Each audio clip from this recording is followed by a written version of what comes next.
is our planning board's 26th meeting of fiscal year 2021. So we'd like to call it to order.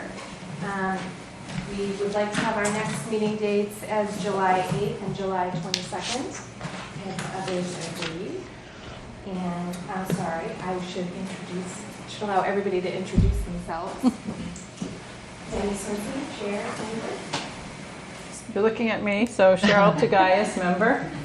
Julia Getman, clerk. Meredith Hall, member. Kathleen O'Donnell, member. Allison Quinn, assistant planner. Okay, so everyone okay with July 8th and July 22nd as our next meeting dates? And Rich will be about a half an hour late. He's coaching his son's baseball team. So I'll wait for him to approve our minutes, if everyone's okay with that. Did you want to do a staff update tonight, Allison? So Tim has asked me to kick the staff update towards the end of the agenda. He is upstairs right now. Excellent. Participating in the ZBA hearing. Perfect, perfect. So just want to get a sense of, we're going to open and close the 440 Granite Ave site plan approval on Marion's request, but she's not here yet. We're going to do the Big Blue Drive site plan approval. And then I thought we would jump to the Memory Care Center on Highland Avenue. I wanted to see from the public, is anyone from the public here on any other topic on tonight's agenda? Because I could have that follow the Memory Care Center. Okay, so we're all here for those three items. So if that's okay with everyone. Okay, so it seems as though Marion's not here yet. So We wouldn't be, we're not closing it, we're just continuing it. Continuing it. Thank you, as long Kathleen. as it's 7:05, which Yeah. it is right now, I think, Okay. we can do that. We can do that without her requesting it, even though she's requested it in writing. She requested it in writing, So yeah. we can do that. Yeah. Okay, I'll leave it, yes, to Kathleen's expertise on that one. Yeah. okay. She doesn't have to be here in person for that. Okay, she's probably at another meeting tonight. Okay, Yeah, probably. I think you're right. Okay, so thank you. We will. We just say that we've gotten a request from council for 44 Granite Avenue to continue tonight's hearing to July 8th. July. Okay. Thank you, Kathleen. All So, right, and then- I'm sorry, is that a motion? I don't know that it's a motion because we're not necessarily going to vote on. Do we need to? Yeah, we could just, Yeah. I think we would. I think we, Yeah. I think we do need to. So we would just, at the request of the applicant's attorney, we make a motion to continue the hearing, public hearing on 440 Granite Avenue site plan approval from tonight until July 8th. Second? All in favor? All in favor? Meredith? Aye. Kathleen? Yes. Cheryl? Yes. Denise, yes. Okay. And then we technically have to wait until 7:10 until we open the Big Blue Drive. That's only going to be 3 minutes from now. So I'm sorry, go ahead. Tonight we will also be on new business. We'll be doing the 40B land calculation proposals. We'll have a discussion on that. We will have a discussion on having our planning board meetings in person or remote or some combination thereof. We'll discuss rules and regulations. We want to formalize the recent tree language changes. We need to take a final vote on that with a public hearing. So we thought we would open that up because from time to time we say, oh, we should tweak our rules and regulations. So we thought we should just have a discussion on that. And then we also want to talk about any zoning proposals and town meeting articles. So I didn't know if anybody else had anything, or I have something that I can say quickly. That is that Meredith and I attended the Stronger Together this is part of staff updates, but where we have 2 minutes to fill, I just wanted to say that there was an incredible workshop that was done by the Milton Substance Abuse Prevention Coalition, and Meredith and I were there from 4:30 to 6 yesterday, and the second workshop is July 7th to 4:30, and I just have to say it was excellent, and if my fellow members can attend, and Alice and Julia and the public, you will love it. And this second one is going to be even better, I think, because it's going to be all about listening to the young people who attend. So I got a really great toolkit, and I was talking to young people today, and it was just the coolest thing. So I already benefited from it, so I hope others will take advantage of that. And I think you can go onto the If a website? Yeah. Yes. So is it www.milton-coalition.org is the website for them. So thank you. Did you enjoy it? It was great. I thought it was wonderful. They did the woman who presented was doing a wonderful job. So Yeah, and I was so impressed with all the offshoots. Yeah. The young group that is working with them, and just. So, a question for you. Was there a discussion about having young people participate in some committees? yes, very much so. Yeah, because when we were working on the master plan, 5-6 years ago, I guess, 6-7 years ago, there was an effort, to have the young people engaged in that discussion. Yeah. And then the implementation committee also worked with Margaret Carroll's to have young people participate in one evening to discuss how they use this area, because of the library and the schools nearby. And it was great to get their feedback. So She referred to that. Yeah, last did night. she? Yeah, Oh, good. so she Okay. mentioned that, how it was really helpful. yeah, and it was helpful, I think, to the committee and to the consultant. And, Josh Fiala at MAPC, I think, really appreciated having their input. And of course, it's not the same things that we adults think of, when we're talking about some of these issues. So, Yeah. I think it was. So I'm sorry I couldn't make it yesterday, but I'm glad that you could. Yeah, and I hope you can join us next time. And I want to, extend our welcome to young people who want to come in and speak at Citizen Speak before our board anytime. So that's. And they will be sending out the slideshow presentation, so we could good. forward that and share that too. So Yeah. with the members who can't make it. So And that was great. If people go to the website, I bet they can find that there too, I hope, because it was really, like I said, it's like a little toolkit. So I think we can open our 63 Big Blue Drive site plan.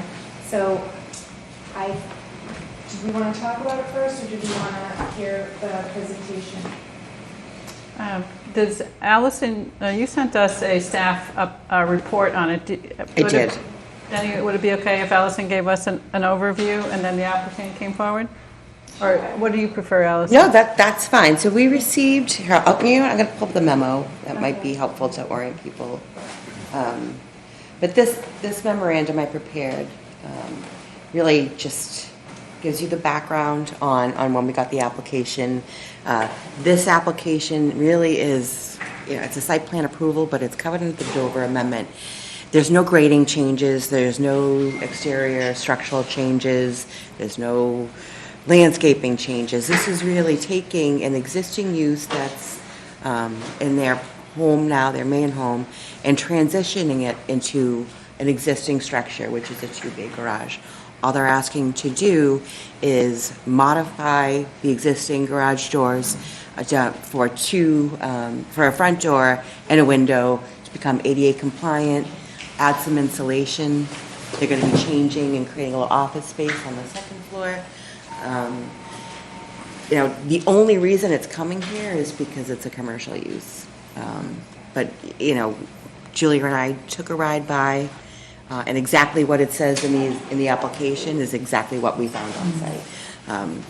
So we didn't find any glaring issues with the application. They're licensed to have up to 10 children, and that is not changing. That's also something that's done through the state. That's really all we have. It's kind of an easy one. I had question before Sure. we have the presentation. Are we the last stop, or do they then need to go to the zoning board of appeals?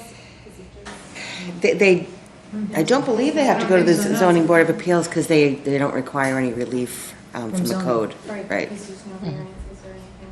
Okay. And there's no change to the front, the driveway to the garage already exists. Okay. So they're doing roof work, but no change to the height, or maybe I'm saying They're not doing any change to the footprint of the building. Okay. All right, excellent. Okay, does anyone else want to talk further, or should we invite them up? I think inviting them up would be Okay, good. please come on up.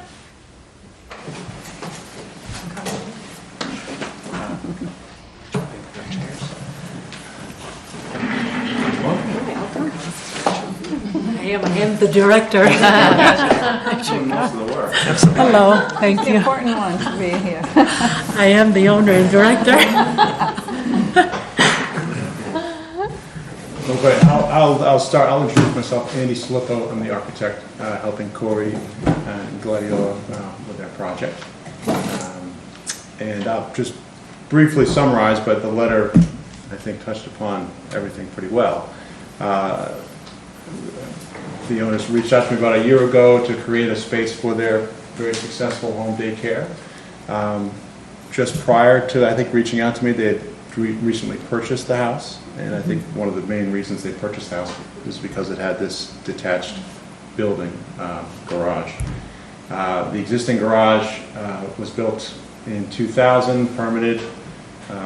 All utilities were already in place, electric, gas, sewer, and basically the goal was just to finish the interior space and, like the letter said, replace 2 existing garage doors with a couple of windows, sets of windows. Because the building was detached, the zoning code, or actually the licensing board, requires that the building meets a different set of zoning or occupancy use requirements, ADA requirements and fire safety requirements, which we'll be doing. Specifically, just there'll be a fire separation between the first and second floor. But other than that, it's really to appease the requirement of the licensing board. The occupancy use, even though it's, the occupancy says that you can have up to 100 children, the licensing board would never allow that. So Neither if there's do any we. confusion about this becoming a school someday, like that's wouldn't be allowed. It's impossible to do that.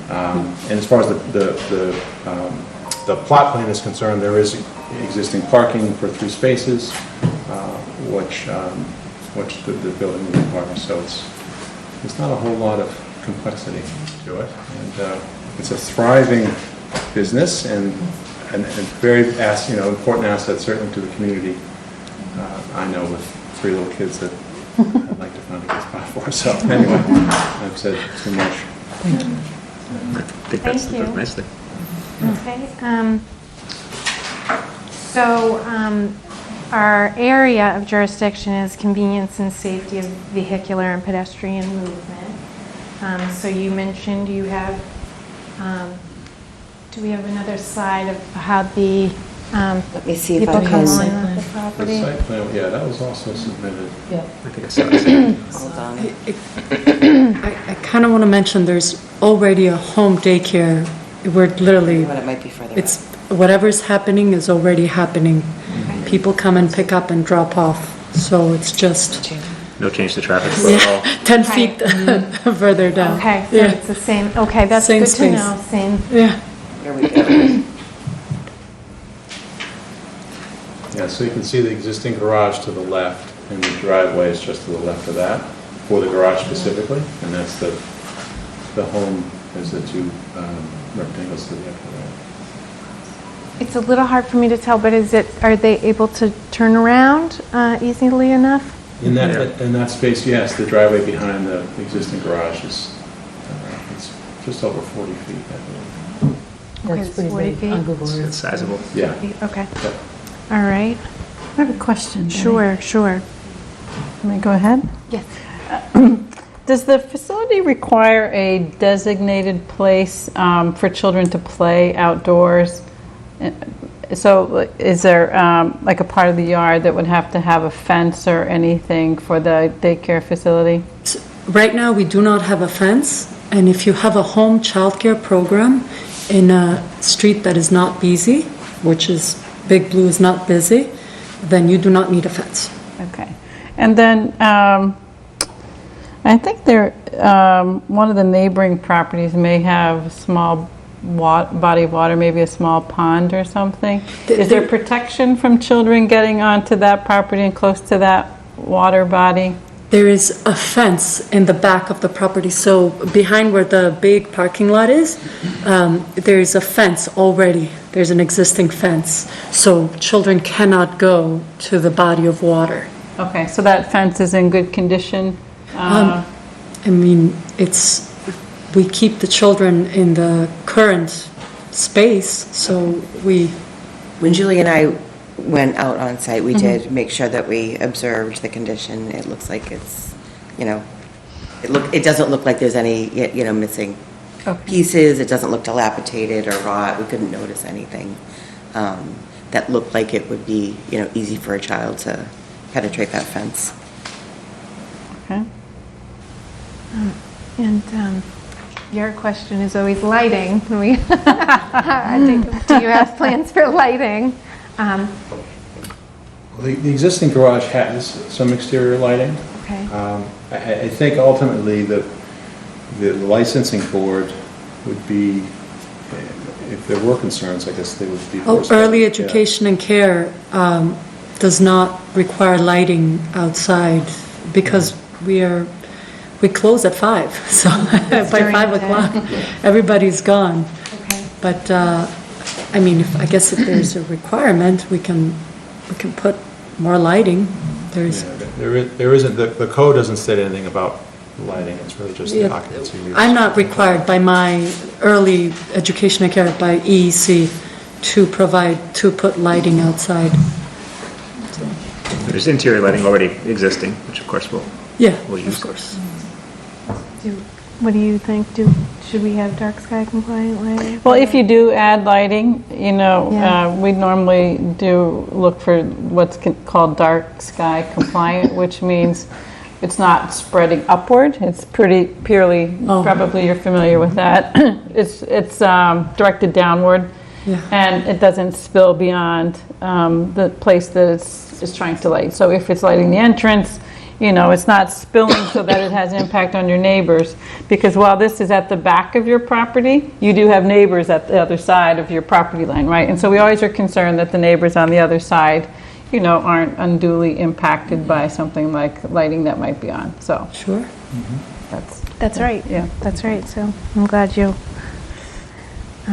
Okay, and then I don't know of much loading or deliveries for this type of yeah, I business. wouldn't think there are any, right? It's a home childcare program. You go to the grocery store to buy the snacks. Exactly. Get those Amazon deliveries. Yes, very convenient. And Denny, I had asked, have the neighbors have all been notified and are aware of this? That's a good question. I don't know if legally Yes, we have. we have received text messages from the neighbors. So they are wishing us aware luck. of this, Yes. just the change of the use? Okay. Received a bill from the town of Milton for 14 flyers that went out to all the neighbors, so I know that that's happened. Okay. Good job. Well, good job. Good questioning, then. Thank you for doing that. And so I'm sure we'll be hearing from them soon. Okay, disposal of waste and adequate drainage for surface water. It's all existing on the all on the existing. surface water, It's all fine. and as long as they haven't had any problems with the existing, right? So, Right. seems to me. And they're going to be contained in that building. They don't need to move from that building to the house, so there's... Oh, no, Don't have to no. worry The about goal it. is to keep them separate. And yeah. currently, the way the trash management that Denny asked about currently is just handled through your normal residential Yeah. trash and recycling. That's right. Okay, and then one of the items is protection of adjoining premises.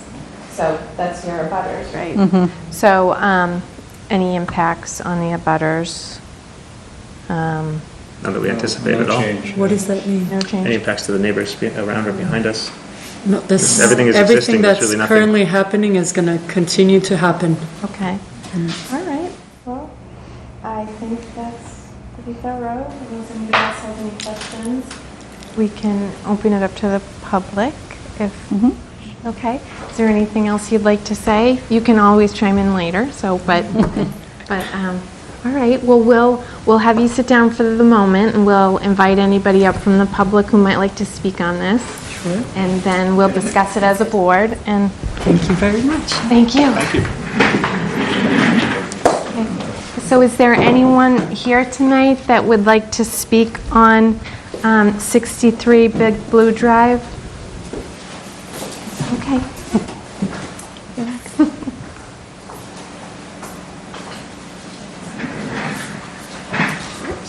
So my name is Patricia Whitworth, and I am not a direct abutter, but I am across from the existing garage. So what number? I'm at 60, 60 Big so Blue. I'm Okay. directly across. And I want to say thanks for the opportunity to invite me to be at the planning board, because I was not sort of aware of what was happening. So I really appreciate it. I do believe that children, I'm a public health nurse myself, and I do believe that children have the right to have quality, carefully cared for children. And so I, appreciate home daycare. And given that women are now back in the workforce, their children need to be in a very safe environment. So I appreciate that. I also welcome my neighbors in to 62 Big Blue Drive.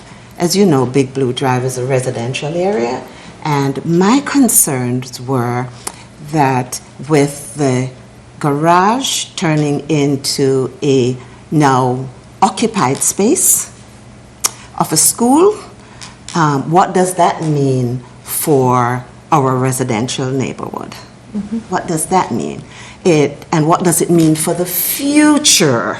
For the future, should the school be sold and another commercial development take it in, what does it mean for Big Blue?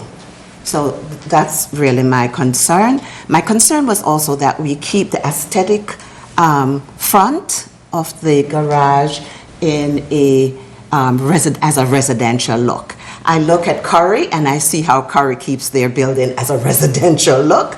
They've not changed anything about their buildings on Brush Hill Road. And I've looked at those buildings for purchasing, and that's not changed. I've lived in Milton almost 50 years. Wow. So I just ask that in that consideration is the consideration not only just the abutters, but the people who are living in the front as well, who experience the cars, the drop-off, whatever, because we in the front do experience that. But other than that, I have no other questions or concerns for you. So Denny, on the commercial. That's the slide of the appearance of the... So that's the slide. That's the appearance of the front section. That's the back. That's the back. There's no change to the front of the So there's signage. no change. And when I looked at it, I just could not understand the drawing, because the drawing did not necessarily said that's the back entrance of it. So I just could not understand that piece of it. So that what you see stays the same. Yeah. We're not changing. So Okay. that really was my concerns for me. Good question. As the people who are living directly in the front. We've just lost one neighbor who sold their house and moved on, and I intend to stay there because I'm retired. I'm not going anywhere. I'm not going anywhere. So my husband and I intend to stay there, raise our grandchildren there, and be happy there. So Great. thank you. Well, Thank you. But before you go, I think, Denny, if I may, on any other use in the future, a child care facility falls under what's called the Dover Amendment, and that means that type of use is allowed in any of our districts, but other commercial uses would not have that same allowance. So if it were sold or the daycare closed, it wouldn't mean that some other commercial venture could come in without going through a separate approval process that probably through the Board of Appeal for commercial use. So I just wanted to make sure you understood that. Okay. Because the site plan is specifically approving this project, so even a different daycare and a different. Would have to go through a new site plan. Have to come in for another site plan. Thank you. Question. Yeah, thank you. You're welcome. Okay, did we have anyone else from the public who would like to speak on 63 Big Blue Drive? Okay. All right, did we want to close the public hearing and discuss it as a board? Sure.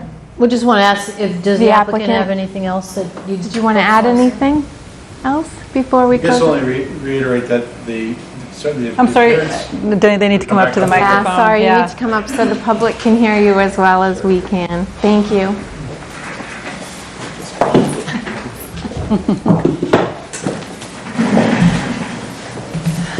I guess we would just want to reiterate that the appearance from the street will not be changing in any way. The volume of traffic will not be changing in any way. We're not, there won't be more children that are currently being cared for in this new building. So the impact in change from the way it was to ideally and hopefully the way it will be the exact same as far as the neighborhood is concerned. Denny, I did have one question.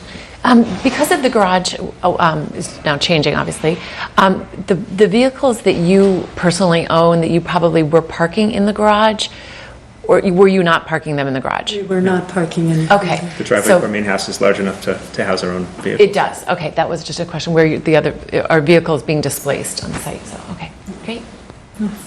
That's a good question. Excellent. Okay. Thank you. Thank you. Very much. So I will move to close the public hearing for the 63 Big Blue Drive site plan approval. Anyone want a second? Second. All in favor? Aye. Okay. Any? All of us? We all raised our hand. Is that okay? Do you want us to go through? We don't have to, I think now that we're not on Zoom. I know, it's so funny. We're still out of practice. So unless we had somebody participating by phone and then we have, or by. Each of us have Yeah, to then we say it. have to do it that way. Yeah, that makes sense. Okay. All right, so we've closed our public hearing. So would anyone have any thoughts about this? Well, I think that where this is an existing operation, if I may, Denny? Yes. Oh, Yes, of course. Where this is an existing operation and the intensive use is not going to change, and they're actually looking to provide a better facility for the children in terms of it being designed to suit the children's need. And as the previous speaker said, the need for childcare, particularly for women to be back in the workforce, is really acute. There's shortages, so I think I would absolutely support the application. Yeah. I also appreciate the fact, and I'm glad that Kathleen was here to remind us that, and my understanding is that if the daycare were to close, then it goes back to residential. Well, I mean, they close and then they stop the use, yeah. They stop the use, and then anything that would come along would have to go through a brand-new Project. zoning process and application process, Probably new site approval. site approval, and so, okay. Because it's commercial, that would be a commercial use again, so Yeah. if it's empty and it's just being used for something else, And the zone is residential, so yeah. you have a heavy lift. Okay, so any other thoughts? No? Okay. I mean, I would make a motion to approve the site plan application for 63 Big Blues Drive. I would just like to add, if I may, I'll second it, but then add a comment. Yeah. Where you're moving the children closer to some of your neighbors, if you will just continue to be in contact and dialogue with your neighbors, if there's any concerns that they may have about having children closer to their properties, that you just continue a dialogue, okay? Absolutely. That was a second. You said Yeah, it was- I did, and then I just Okay. wanted to add that comment. Well, and then I just added that comment too. But okay. All right, all in favor? Aye. Aye? Aye. Okay, and Julia, we all raised our hands, just, just so you know. Okay, so, Congratulations. yes, it's been approved. And thank you to the public for participating. Thank you for coming. Okay. All right, so, our next topic will be the Memory Care Center on 111 Highland Avenue.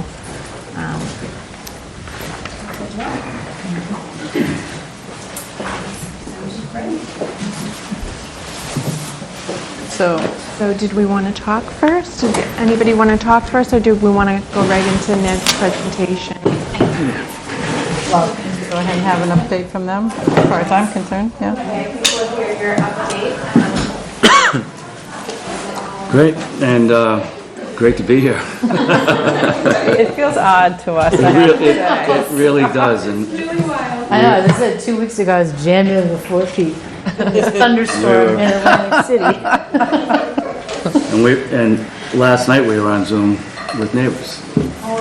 So, Actually, You know, Denny, still- if I may, before they get started, I just want to thank you, Sean, for providing the tour. Oh, you're that Melinda Collins from the Select Board and I took.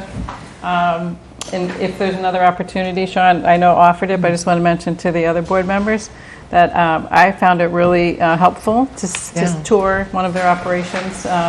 And the manager there also joined. And, it's a wonderful facility. It seems to be, very well kept and well managed. So I just wanted to make sure I didn't forget to say that, so. It was my pleasure. Yeah. thank you. It's great to be back in front of you. Ned Corcoran with Sean Bertram, who is the project manager for Northbridge Companies, which is the entity that has put the property at Milton, on Highland Street, owned by Milton Hospital, under agreement, pending getting through all of the permitting and approval process. And Rich Fernandez, who is the president of the DID Milton Hospital, who is the current landowner. And obviously the two are working together because there's a joint effort to arrive at what we hope is a good outcome for the town and a good outcome through the process. So I appreciate the time. I know 2 weeks ago we were on Zoom and we gave a preliminary presentation of the site plan and what we thought would be a process going forward. We have, in the course of that process, we have met with neighbors 4 times and are scheduling meetings on Zoom with neighbors the night before each of the planning board sessions. So before we present anything to the planning board, we'll spend time with the neighbors. Won't have had a lot of time in that 24-hour period to react to anything we might have heard, but certainly we'd be thinking about things and representing things as we go forward here. So, Can I just, Denny, Yes. a question? When you talk about meeting with neighbors, could you elaborate a little bit how your outreach has been how broadly your outreach has been to neighbors, please? it's really been within the circle of friendship, if you will, on Highland Street, which is really what we think of as the affected group of abutters. We've met also with Sarah McLaren, who is the executive director of Winter Valley, which is the direct abutter as direct abutter on 2 sides of the property. And yesterday we had a meeting with Karen Bacardi and her counsel, who is here, at her house and walked at least the property line on her side of the property. She is the one direct abutter sharing a property line with this property. And so, again, just kind of elaborate a little further. Have you, provided a mailer, knocked on doors? I'm just, there are some, Buckingham and some streets that kind of come in there, and I think the anticipation I would have with that, at least knowing the way people drive, is that those streets might have some, impact as well, even though they're not right, on the middle of Highland, because those are kind of, I think of them as ladder streets that get you over, to Reedsdale. So I'm just curious how far you've actually, and what level of effort, because I'm not critical, I just might ask you to do more. Yep. Yeah. We started, as Ned said, I'm Rich Fernandez, I'm the president of the house. We started with the immediate abutters, kind of 2 houses over to the left, and then all the way down to the end of the block, and then across the street with Mr. Irwin, who's here tonight, and our immediate abutters there. And we asked them if there are other neighbors, knowing that they're the neighbor group, to please invite them. And we did have a larger representative at some of the meetings, but we can do something more formal if that's helpful, because people need to know. Yeah, just oftentimes we hear from folks that say, I didn't hear this, I didn't know about this, and Yep. we don't want to get too far along and have that, because it's better for people to know as soon as possible, right? So. Absolutely. And that process has been by Zoom. Perhaps in a near-term future meeting, we might have access to the large conference room at the library or the Nangeroni room at the hospital and invite people in, so that's more personal rather than on Zoom, where, Zoom can be intimidating in some ways. So what I thought we'd do is update a number of things from last meeting. One is traffic and traffic analysis that is being kicked off.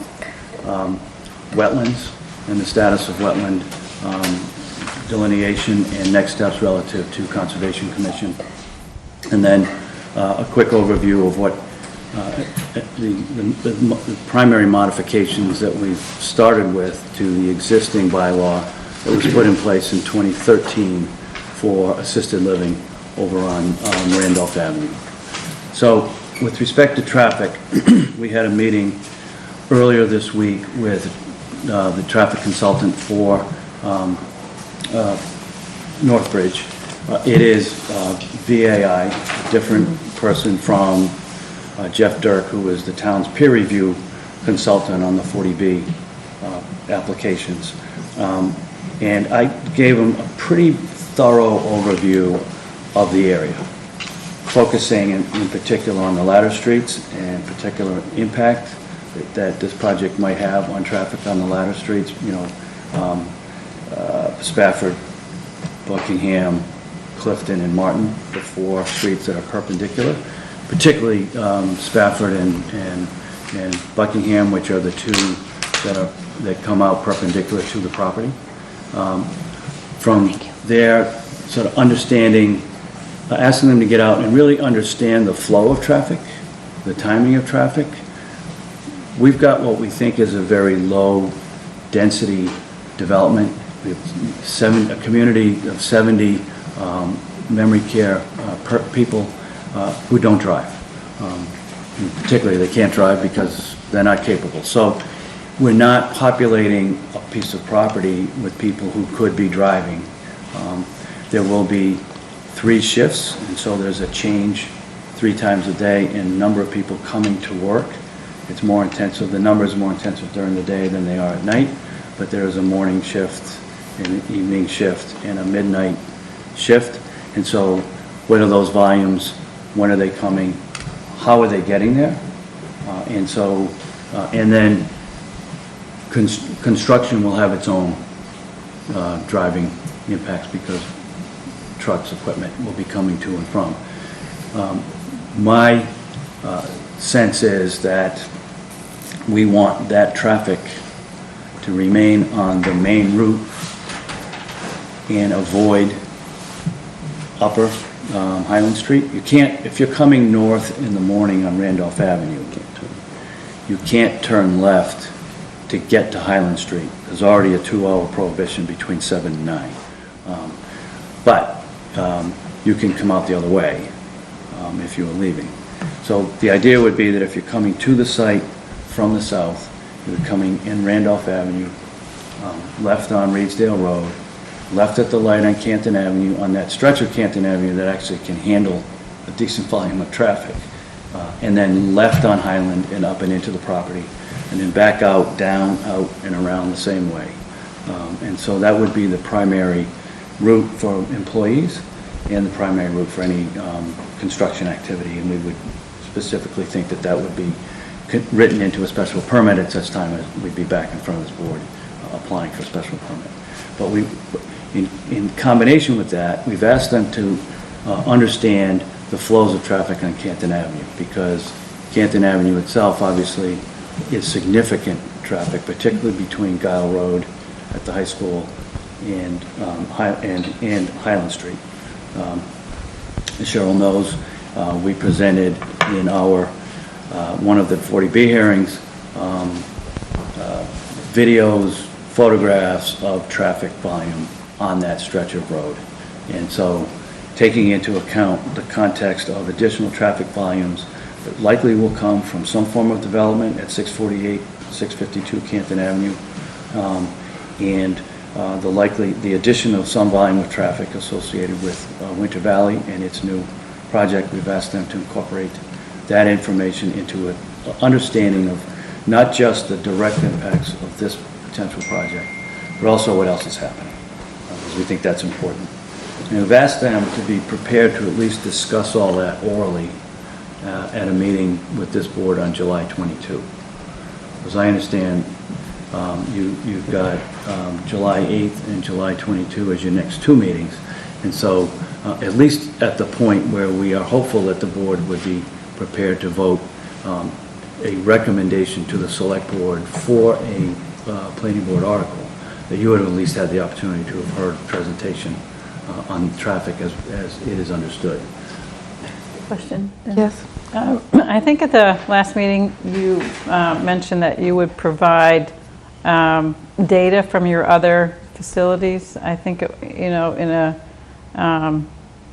we've heard from, at least I've heard, in particularly in some of the 40B hearings, that, and in some professional circles, that the standard by which all the traffic consultants do their work and their counts and everything really need to be reviewed, because they haven't, and they're under review now by the bodies who do that, because the actuals are not necessarily reflective of what's found in those standards and manuals.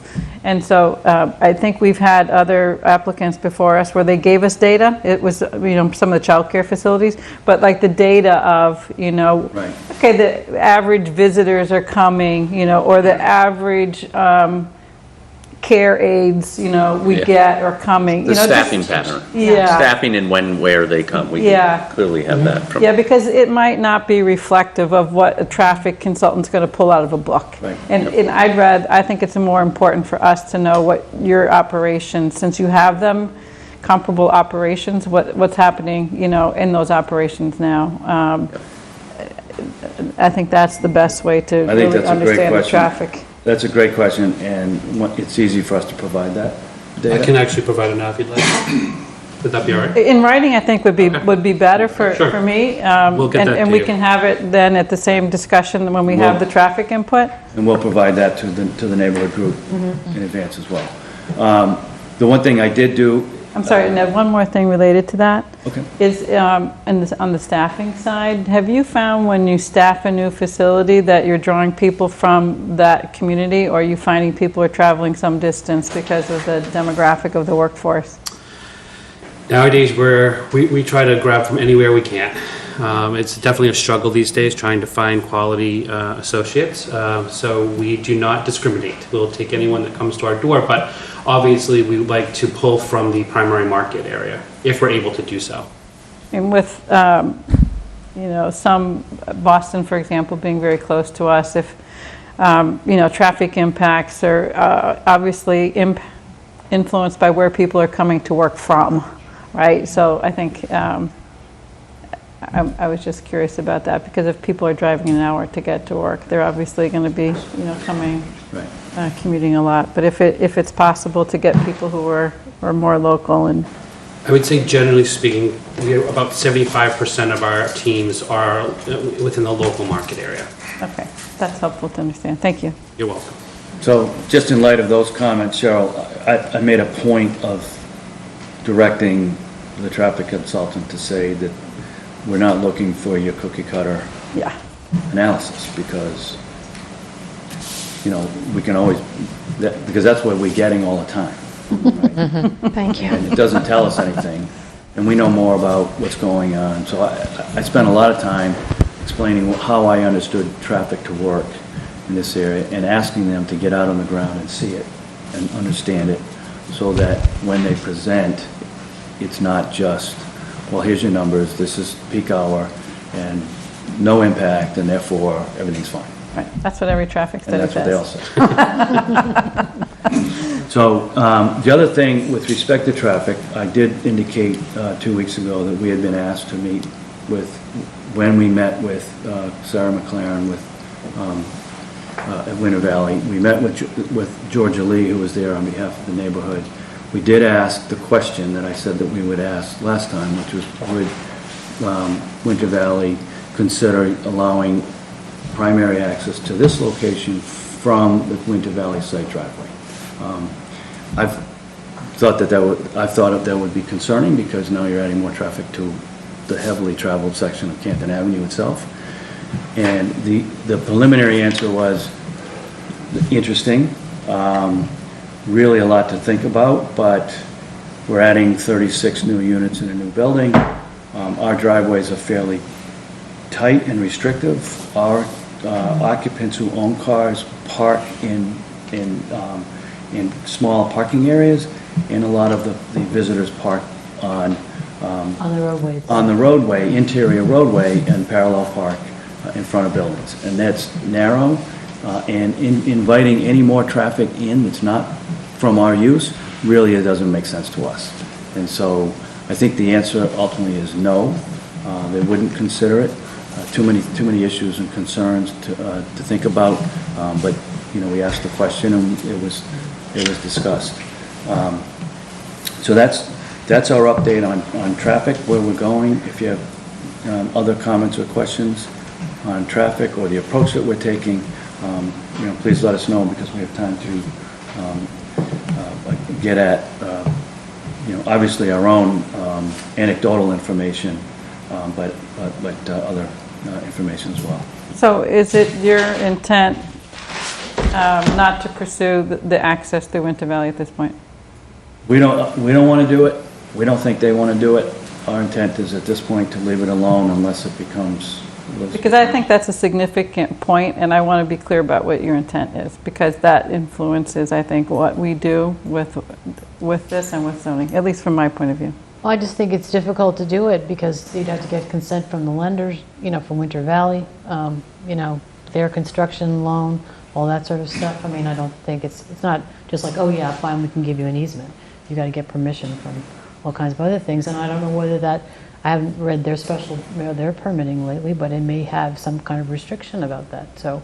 What you're doing, in essence, is changing the intensity of use on something that's already has a special permit. It seems to me you'd have to come back and amend that special permit. Yeah, so I don't think that's a easy ask, personally. We have no intent unless we're pushed in that direction.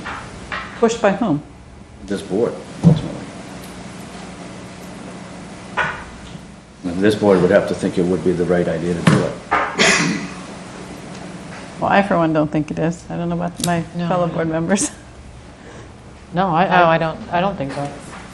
I don't think that's a reasonable request, personally. So I'd just like for us to say, Be clear. I don't know if you want to make it at this meeting, but soon we need to have a position on it, because I don't think that's something that should be out there lingering, because there's a broader constituent of people who would need to be part of the neighbors to be discussed, if that is something that's still on the table. Hey, Rich, there's a chair here. Rich. I guess I didn't know how it got on the table to begin with. But. I think it was just a question that was asked. Is that something you thought about? But We were asked, but we had no intention of bringing it up. We were asked by some of the neighbors to specifically pursue a request with Winter Valley to use Winter Valley's site drive as the primary access to this property. The property is a button. Physically, it could be done, but there's lots of reasons why we thought. Normally, a property has frontage. The frontage is how you access the property. This has an address on Highland, where we've already talked about the last meeting. I know I brought it up and you mentioned it, Ned, earlier in your comments about new development at Winter Valley itself and next door at Canton Avenue, to then add another project to that same stretch It's a totally different kind of scenario than having that project be added to Highland, in my mind. So, anyway, that, Well, it did come up at the last meeting, so I think we will hear from the public, or some of the public tonight. So, but thank you for bringing it up. The next piece, if we want to move on, is an update on wetlands. Wetlands have been reflagged. We understand there's been some minor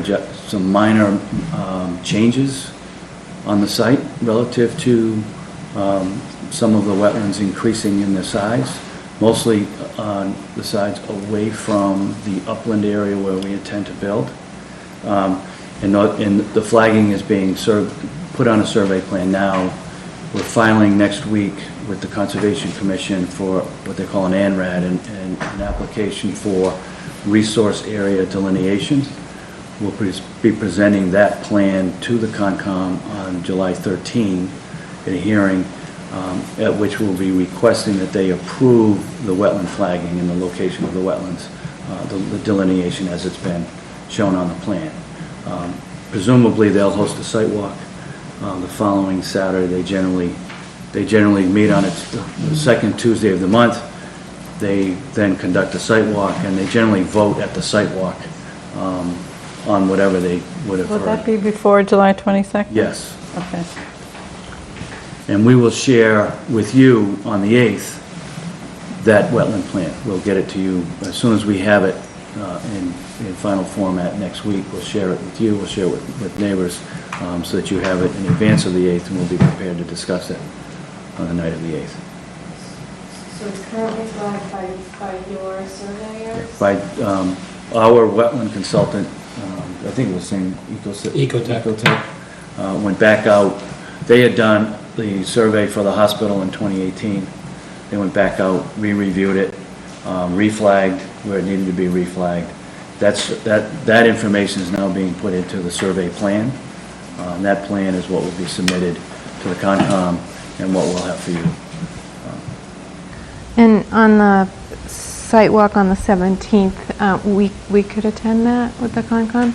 And will the stakes be in place of where you're planning to put your structures and your pavement? Yes, we're planning to get out in the next week with... Sure, I can speak to that. So when we met with the neighbor yesterday, Ms. Bacati, one of their requests was to have the property line staked and then also the corners of the building staked. And I met with our consultant today, and they're in the process of scheduling that. I do not have a definitive date of when that's happening, but I did ask it to have it be done as quickly as possible. So I would ask for even a slight bit more, because the buildings are so large, I mean every 10 or 20 feet, so we have a sense, especially anywhere near wetlands. So I get the corners, that's great, but even just so we can kind of visualize what's going on and how it impacts, you know, the topography, the grading, those kind of things that Cheryl and I often... So if there was like two corners, maybe one at the midpoint. Thank you. Yes, exactly, so that we can actually see the line. That will save us a lot of time on the site walk. Okay. Thank you so much. You're welcome. Any other questions about where we're at on wetlands? Okay, so July 13th Is the Conservation Commission. meeting and 17th? We assume on the 17th, I think. because they have to schedule it. It's their hearing, it's their meeting. Right, okay, But they generally meet the Saturday following, okay. and usually starting at least 9 o'clock, sometimes earlier, depending on the number of other matters that they have on. You have to do it Monday. Can They do you them. let us know when you know through Allison or Tim? Yes. Thank we'll you. confirm that. Thank you. And the last thing we have, two things we have on our agenda. One was to quickly go through a couple of slides that shows the site plan as it's currently being considered. And then we have, I think, 3 renderings from different points. So this is Can you see him on your way? No, this is a rendering looking into the site from Highland Street with the driveway in. most of the frontage, almost the entirety of the frontage of the property from the current driveway for 111 Highland Street up to the left is wetland. And the wetland extends into the property dozens of feet, if not, we don't have the specific, but we know that it's probably in the area of 100 feet into the property on the left. So on the left, there is no change contemplated. Do those trees exist They currently? all exist. Well, they're, you know, they're a cartoon. Rough idea of trees. I don't think they marked everyone. I think No. that's a This is the- artistic. There are trees, they are not looking exactly like that. It's thicker and denser than what you see there. This is an area, this is a view taken from above Karen Bacardi's house, looking at the property. So the Highland Street's on the upper right. Am I allowed to go up there just to help point? Sure. I can kind of direct it. Sure, that would help, thank you. I like that. Mr. Hardy's house right here. Highland Street is. It's what? It's a gaming lab.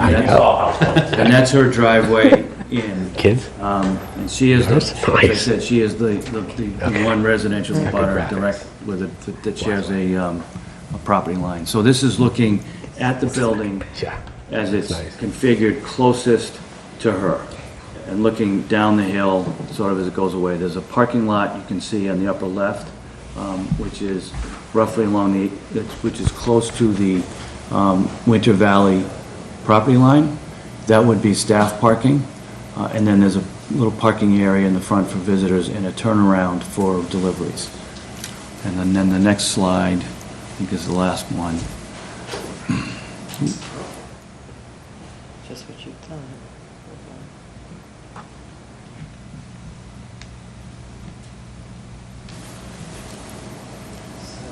That's all right.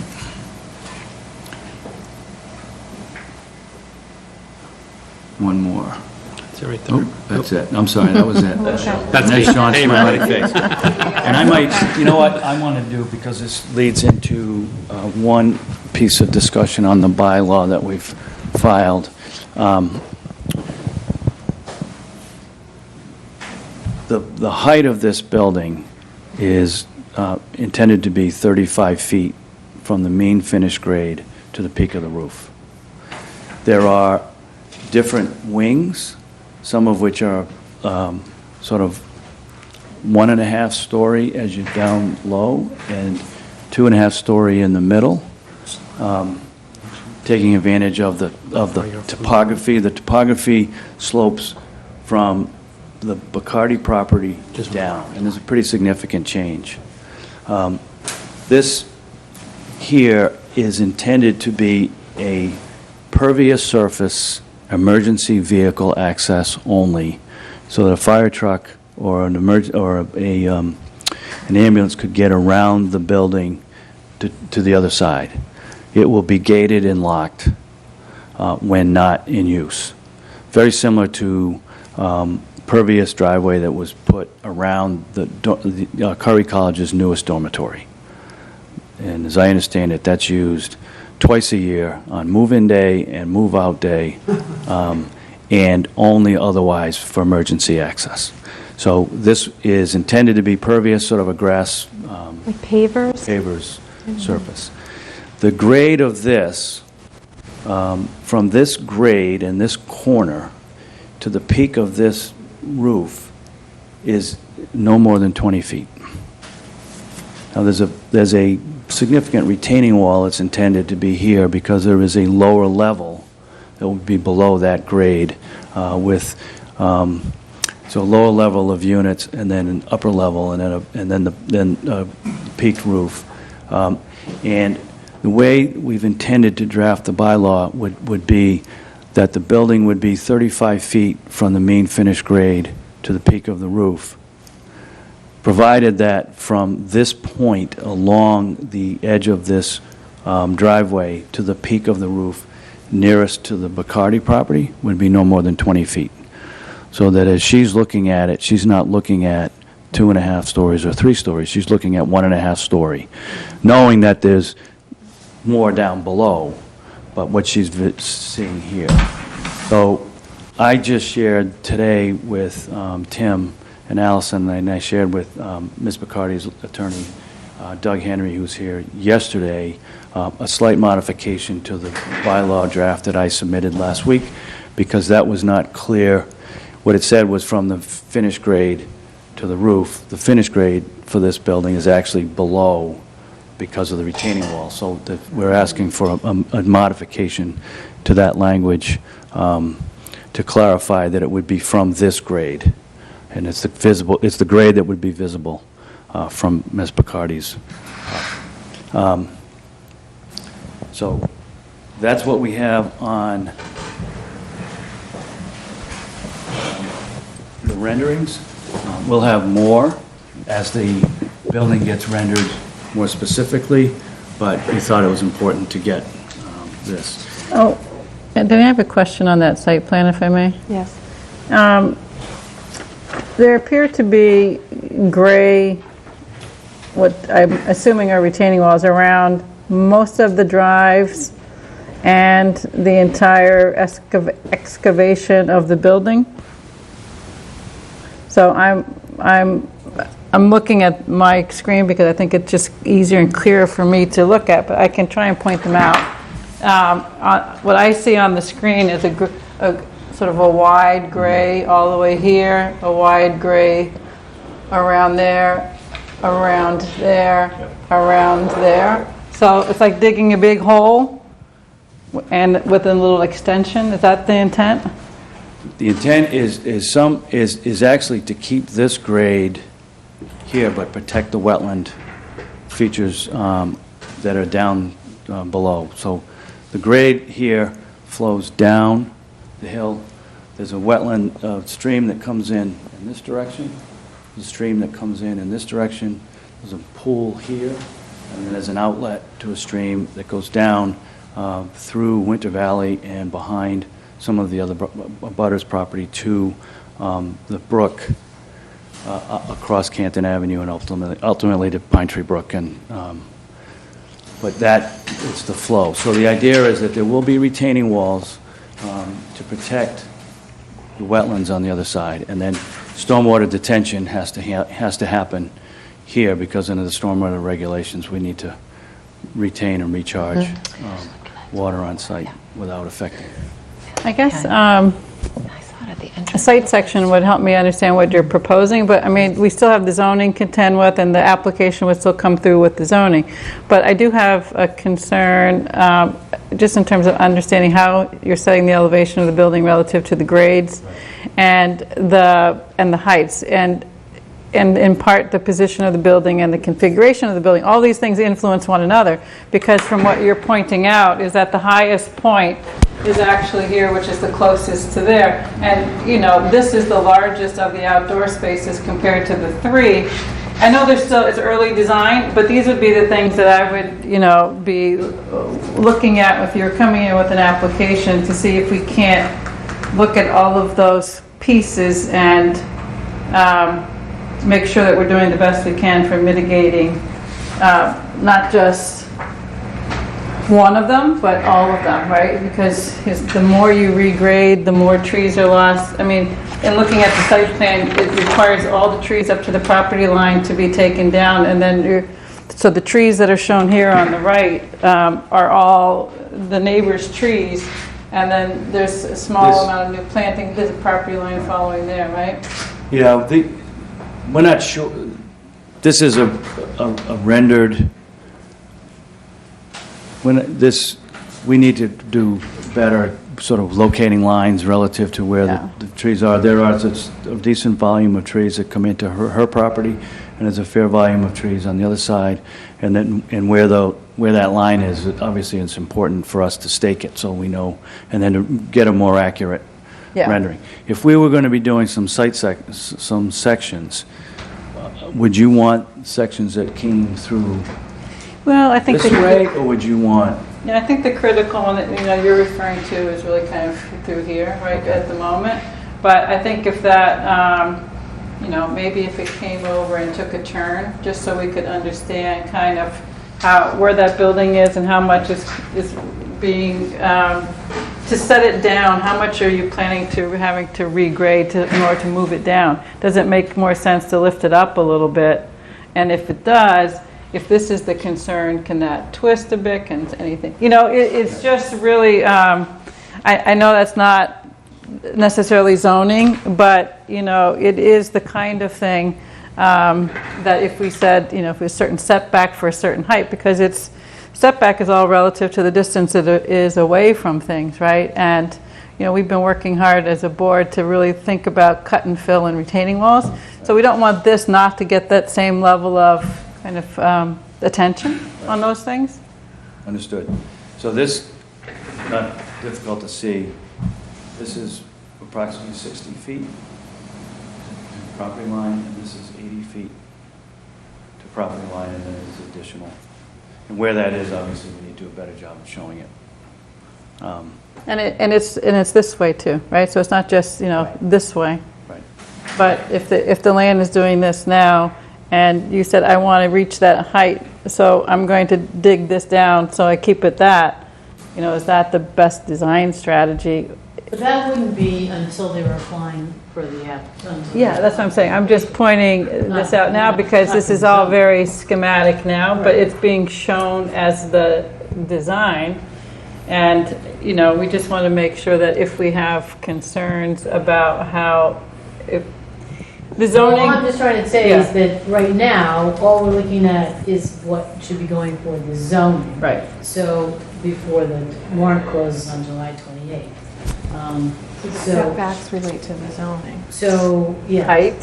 So we just, so Ned needs to sort of focus to say, is that particular revision that he's asking for about measuring the height and where you measure the height from going to address the concern that you have? Yeah.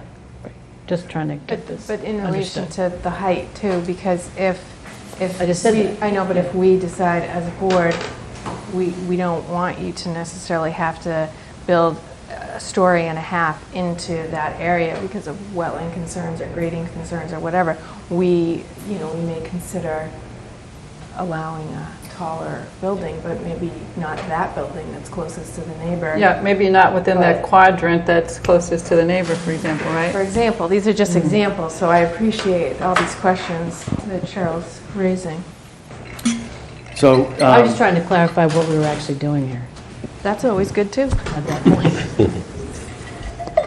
so those are obviously great comment. We started with, I think hopefully the simplest approach to adjusting is to start with a bylaw that was pretty well baked, albeit for a different project. I know that it went once to town meeting and it was referred back to study because it was too detailed. It still has the It still has muttons on the windows. I commented about that, 8 years ago, I think, about how muttons didn't belong in zoning. That had, I think it had the color of the carpet. Oh, man. Oh, my. So, in any event, and I was then represented the developer entity when we went back through the planning board process to get the approval. So, I started with that because it's obviously in our bylaws and it's pretty well baked and most of it works. Particularly the studies, the reports, the things that are referred to later on in the bylaw. I've done a couple of things initially. There are a couple of omissions that I want to reflect that come to my attention, at least Mr. Henry raised and we've come aware of. And then obviously, it's the first night that you will have had a chance to really study it, and we thought that particular other comments, initial comments that you might have, and we'll be prepared to go greater into detail on the 8th as well. But the bylaw was, as we generally do, was fairly site-specific. It was specific to a site that had frontage on a state highway, and had an easement or access to a state highway and was located proximate to a signalized intersection. So Highland Street's not a state highway, there's no signal. There is a signal nearby, obviously, but it is not doesn't have access to a signalized intersection. And so what I've done is I've changed the definition to say that it has to have at least so much frontage on local road, with a similar length of adjoining boundary with an abutting property that is in the D1 zone, which is in this case, it's Winter Valley. I suppose it could be to Home Inc., abutting Home Inc., but in this case, it's clearly Winter Valley. And that is so much square feet of what we understand to be of upland, so that the developable area has to be, we're saying at least 150,000 square feet of area. So I've made some changes to that front section. I omitted, I don't know how I missed it, but in section 2, we just made a minor modification to say that these are private and semi-private apartments as opposed to one-bedroom units. But this also, if I may, says 100 units. That's what I was getting to. That was a development for 100 units. We're at 70. And so that change needs to be made, and we'll make that change. The other omission, and it's omission that existed in the existing bylaws, is that there are no setbacks defined. Wow, that's a good catch, Ed.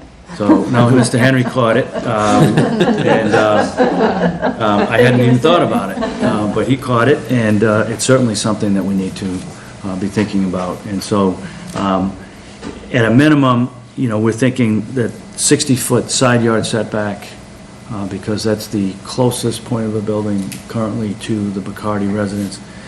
150 feet on the front yard, because it's 154 currently.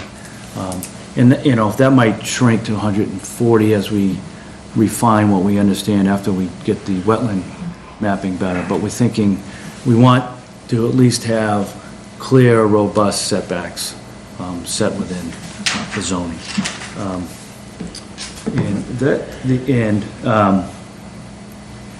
Those are the three major things that I'm aware of. I'm sure others will have comments. I've stricken language where language doesn't make sense to this location. For example, access to and from the state highway. In section 7, struck all of section 8, which was rights of way or easements relative to the state highway. Or in that case, there was that property shared a right of way from the state highway through other property. Right. We don't have that Yeah, situation right. here. We don't need that. So I struck that. Parking, we're saying that one for every unit. The parking that was required previously was 2 for each dwelling unit, and we think that's more than necessary. We think 1 per unit. We're really shrinking Do you down. really think, do you have 1 per unit at the other ones that you've got? Well, I can tell you that we are close to that because we have a change of shift. Yeah. So, and we'll get it to you in writing, but the staff number on the first shift is roughly around 25. So, and we have family members and vendors come in, so we'll figure like 35 throughout that first shift from 6A to 3P. Yep. And then you have to have room for the second shift to come in. So it's just a matter of that change of shift and making sure you have enough parking spaces. So people aren't waiting in the driveway for other people to leave. Yeah, I know, yeah. I was thinking why we had to have that many, but, yeah. Yeah, and that's the reason, but there was clearly, in the prior iteration, there was much more parking. Clearly more than would be necessary. So the parking for staffing is directly related to the number of beds or number of units? It would be based upon residents, so it'd be beds. All right, so we went, but the other amendment that you were looking to make was to not go from units, but to go to private and semi-private apartments. So how many are you thinking might be semi-private? So that's more than 1 resident per unit? There'd be no more, yes, it could be husband and wife, it could be 2 unrelated people that are looking to save on the cost of assisted living.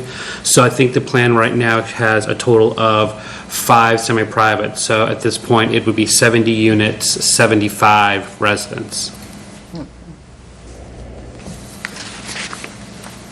And is that what you typically find in your other facilities in terms of about how many are semi-private? For the most part, yes. Yeah, because, I mean, we wouldn't want it to think that it's 70 units and it's really 140 people and twice the staff. No. Right? We would need the parking then. Yeah, I mean, that's a different impact, obviously, too, so. So could you repeat that? So you said it's 70 units, 5 of them are semi-private. Semi-private. And then how many staff did you say arrive in the first shift? Approximately around 25. 25. And how many visitors? Well, but we assume over the course of that 8-hour shift, 5 vendors and maybe 5 to 10 family members.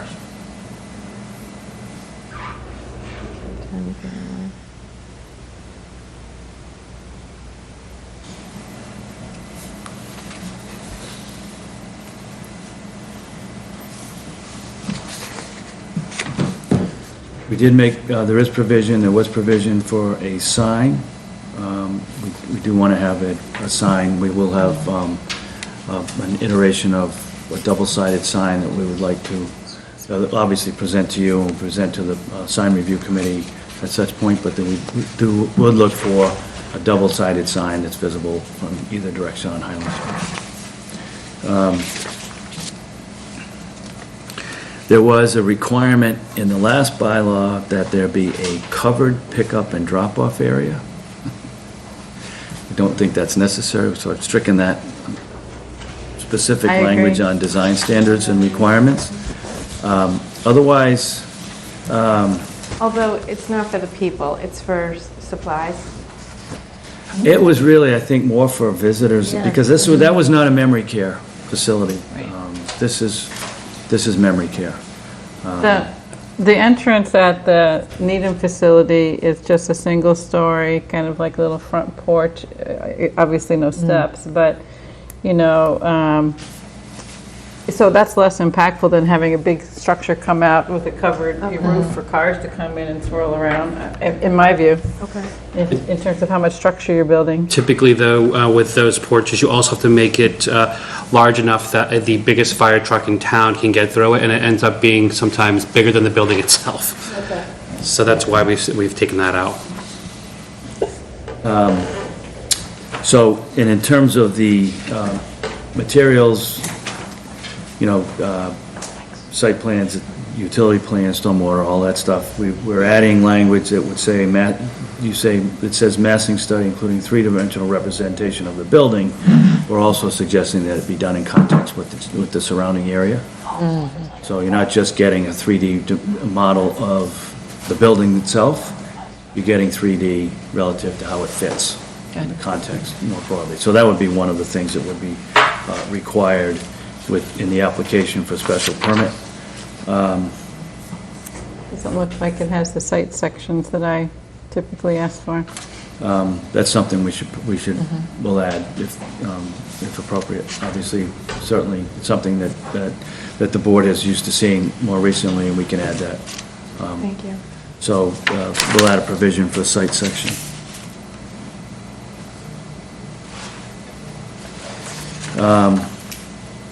Affordable housing, question has come up that this language has a requirement for 5% of the units to be available for affordable using an asset-based, not income-based test.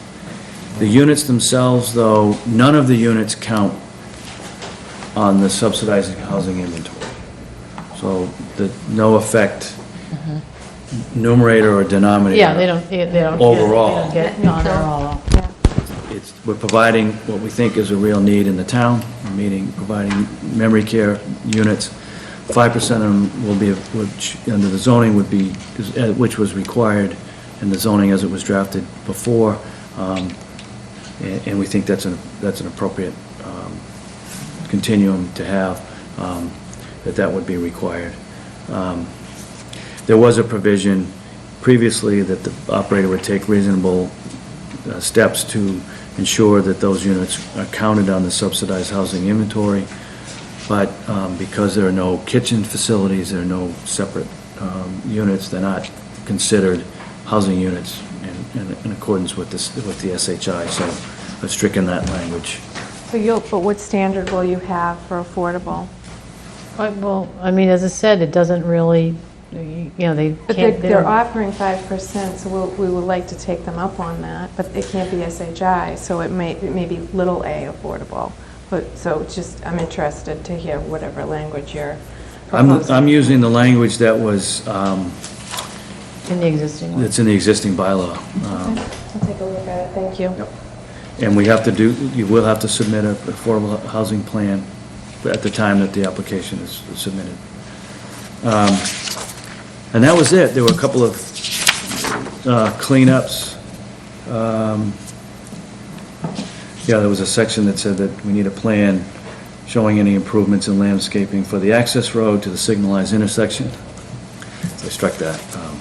And everything else is just sort of some typos that I saw. So I will put together a newer red line and deliver that for consideration by the end of next week so that the board has it in advance. And if you have any other things that you want me to consider, either collectively or individually, if Allison could get me any specific other comments, I'd be happy to incorporate other language changes.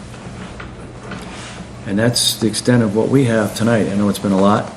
We appreciate your time, but if you have other questions or comments now, otherwise we'll step aside. We know that there are others here who would like to speak, and so. Thank you for the update. And Denny, I'm going to suggest that maybe at our next meeting, there are some of the design standards I would like for us to discuss. Because words like shall, and I'm concerned about how what that becomes in the special permit process. Mm-hmm. Certain things might want to be encouraged rather than required, because if it's required, then it has to be. So for example, a pitched roof. Well, does that mean 100% of it's pitched, or is there a section that can be flat for mechanicals? You know, I just think the standards need to be kind of thought through a little bit more. So I would like for us to discuss that. And there's some things like requirements for the interior, which don't really belong in zoning, I don't believe. But anyway, so I don't really think we need to get through it. And there might be people who want to speak to us otherwise. But I just want to mention to you that I want us to spend a little time on that. I do think we should spend time on that. I don't know if we should spend that much time on finagling the language until the wetland delineations are done, so maybe the 22nd or after, just because it might shift some of their plans. And then the other thing I'd like to suggest that we do as a board is take a look at some of our more recent than this sections, because I think each time we try and get better, right? So I think if we think about the Great Estates one, there were some requirements in there that we might want to look at. And so I didn't get a chance to do that before tonight, but you know, the rest of the board, I think if we have a chance to look at some of the things that we've done on others, it might be helpful. Okay, that's a good point. And let me just see if there's anything else I wanted them to think about before, if you don't mind. That was all I highlighted, thanks. Okay, no, that's great. Does anyone else want to discuss anything before we open it up to the public? No, I'm interested to hear from them. Okay. Okay, that's Great. great. Thank you. All right. Thank you. Thank you very much. Thank you.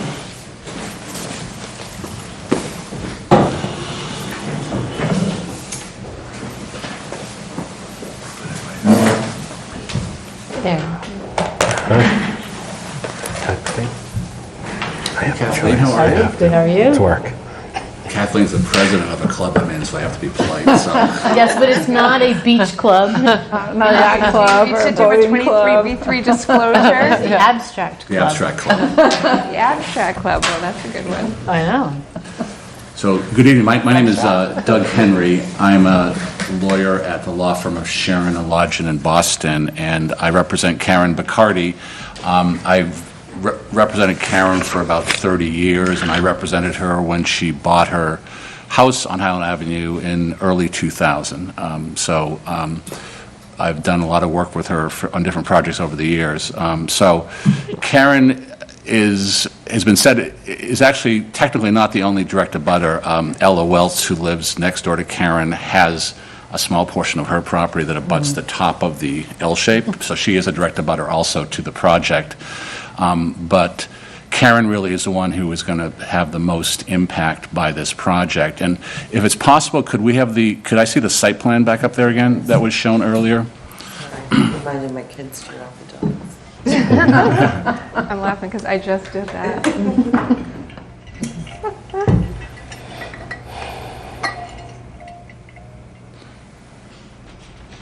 Do you want this slide or the Yeah, one? that one's perfect. So I guess I can take this up with me. But I'm actually going to hand out to you, this is a plan that was prepared by the Milton Engineering Department that Ella requested and then sent to me. But it shows the 3 hospital lots, it shows Karen's lot, her house, and it just shows what this is, I think it's from 2019, but it shows the aerial view. And I've got a couple small ones too, if it's helpful for more people. I've got 4 of them. We can share. So if you look at the aerial view and you look at where Karen's house is along the property line, while most of these trees right here, and I realize this is a schematic, they just draw trees in it. It's not intended to be reality, but most of these trees do not exist. So if you look at that site plan, there are a few trees here, but her lawn basically goes almost to the property line. So as was pointed out early, and we walked this yesterday, it's very dense vegetation there because it's really overgrown, but the proposed development is essentially going to clear cut to the property line, plant some trees, and then Karen's going to have a view not just of the 20-foot dormer, but of the whole project, because there's nothing that's going to be in the way of her. So she is going to have a big impact from that. And we would like to see, obviously her preference would be for this to remain residential and it be developed for residential, which is what it's zoned for now. And that would be our preference, but if this is going to go forward, we would like to have some accommodations as far as, setbacks, because there's basically a road here, and it's not going to be used, but there's a road right almost to her property line. And she's going to have she's invested a lot in this property, and will have a view of the entire facility. So I think it's just, and I think this was just drawn in, but in reality, there's really no vegetation between the property line in her house, as far as it goes there.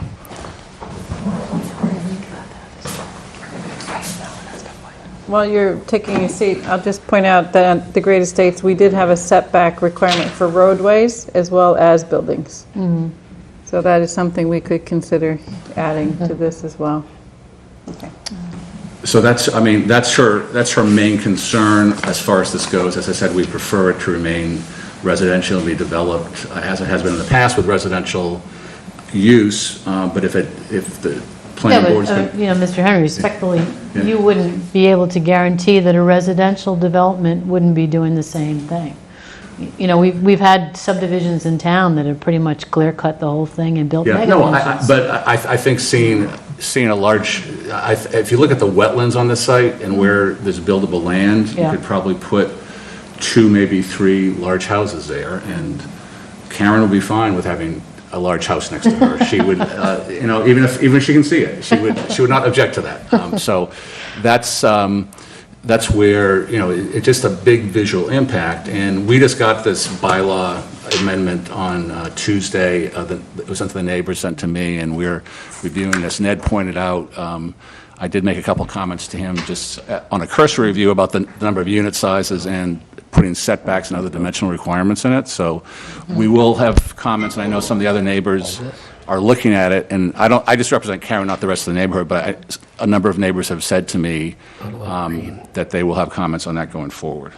So that's, really I think you'll probably be seeing some more of me as this process goes on, so I don't want to spend a lot of time tonight, but we're just very concerned about the bulk of it and the visual impact on somebody who bought a house in a neighborhood that was zoned residential and is now facing a huge impact on one side of the property.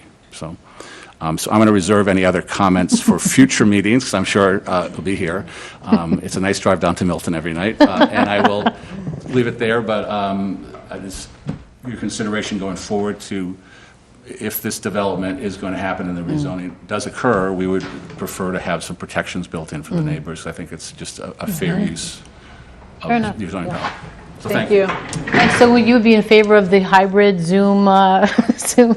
I actually was in Bangor, Maine for your last planning board hearing, and I was able to tune in, so I did like the hybrid model. I was at a meeting up in Maine for a foundation I'm on, but I actually think, I used to do this a lot more in my youth, go to meetings at night, but I actually think it's much better in person. I think if you have the Zoom option for some people, it's great, but I think public boards, you lose something in the translation if you're just looking at screens. Yeah. So. It's really helpful to get some input, because we're going to be discussing that next, and it's nice to get some feedback on that. After a couple more meetings, I may say the Zoom option is You more might change your preferable. mind. I may change my mind, but for now, I'll stick with that. Thank you. I like joining you. Yeah. Thank you. Thank you. Is there anyone else from the public that would like to speak on this topic? Hi, everyone. I'm Gene Irwin. I want to welcome Meredith to the board. That's wonderful. And I'd like to do a 23B3 disclosure. I belong to an association, the Neighborhood Coalition, that Jean belongs to. We haven't met in well over a year because of the Right. pandemic, but I do know you from that, so thank you. Thank you, and that's true. May I grab a microphone and approach the screen Yes, and ask a please few do. questions, please? And did you say your address? Oh, I'm sorry. No, that's okay. I Gene interrupted. Irwin, 120 Highland Street, Precinct 9, Town Meeting Member. Great, thank you. My question for Sean, looking at this map here, here's the driveway coming in from Highland. What's the width of that driveway? I don't have the exact width of the driveway, but I can tell you from Highland to the center of the door is 289 feet. So it's roughly the size of the driveway up to the circle. Width. What's Oh, the I'm width? sorry, The width saying the of width. Driveway. Sorry. I don't have that. I can get that for you, though. Okay. I don't know if the planning board is aware. A little bit further in this direction is Fletcher Steel. And about 10 years ago, I guess, it was a similar sized property. I want to say 13 acres in the ballpark. And Tom Corcoran developed it. And these 13 acres, I believe, have 9 houses. And the width of Fletcher Steel is 25 feet. Okay? So I'm assuming that's the code, and I'm assuming that's what this may be. Now, if you go to Winter Valley, which I think everyone in the room's aware of, down here, their road is 25 feet. So again, I think that's the modern code. I don't know. I'm not an engineer. At one point. So I'm suspecting this has to be 25 feet. Wouldn't that make sense? Without knowing the code, but saying that your examples are correct, I would say yes. Okay. So, Mr. Irwin, the fire department minimum is 20 feet, just so you know. And we've had applications for roadways that look for something less than that, but because the fire department will be coming here, 20 feet would be the minimum. Okay. Now, to your point, Cheryl, when you pull into Winter Valley, God forbid there's ever an emergency there, and the fire trucks have to come. It's a Y-shaped opening, and from one side of the Y to the other side of the Y, I don't know the exact measurement, but I'm guessing it's about 75 feet. And there's a small stone island in the middle. I'm guessing that's about 8 feet wide. So you got about 30 feet, and say 8 feet, so 68 feet opening. What's our opening up here? So when the fire truck comes in, he's got to make that corner. You have wet on both sides of it. So I see that initially as a little bit of a problem. Now, as I think about if my mother or father or a family member was here, and it's a major holiday, Christmas or something, and there's 75 people there, and you have the staff, where do we put all the cars? There's no parking on Highland Street. Would you like me to address that? Yes, please. Oh, but the nature of the disease, generally speaking, a lot of our residents don't go out of the building on holidays, and the and the visits from family members are usually staggered throughout the course of the day deliberately, so that we're not having an overwhelming number of visitors that the residents aren't familiar with circulating the building and causing confusion for our residents.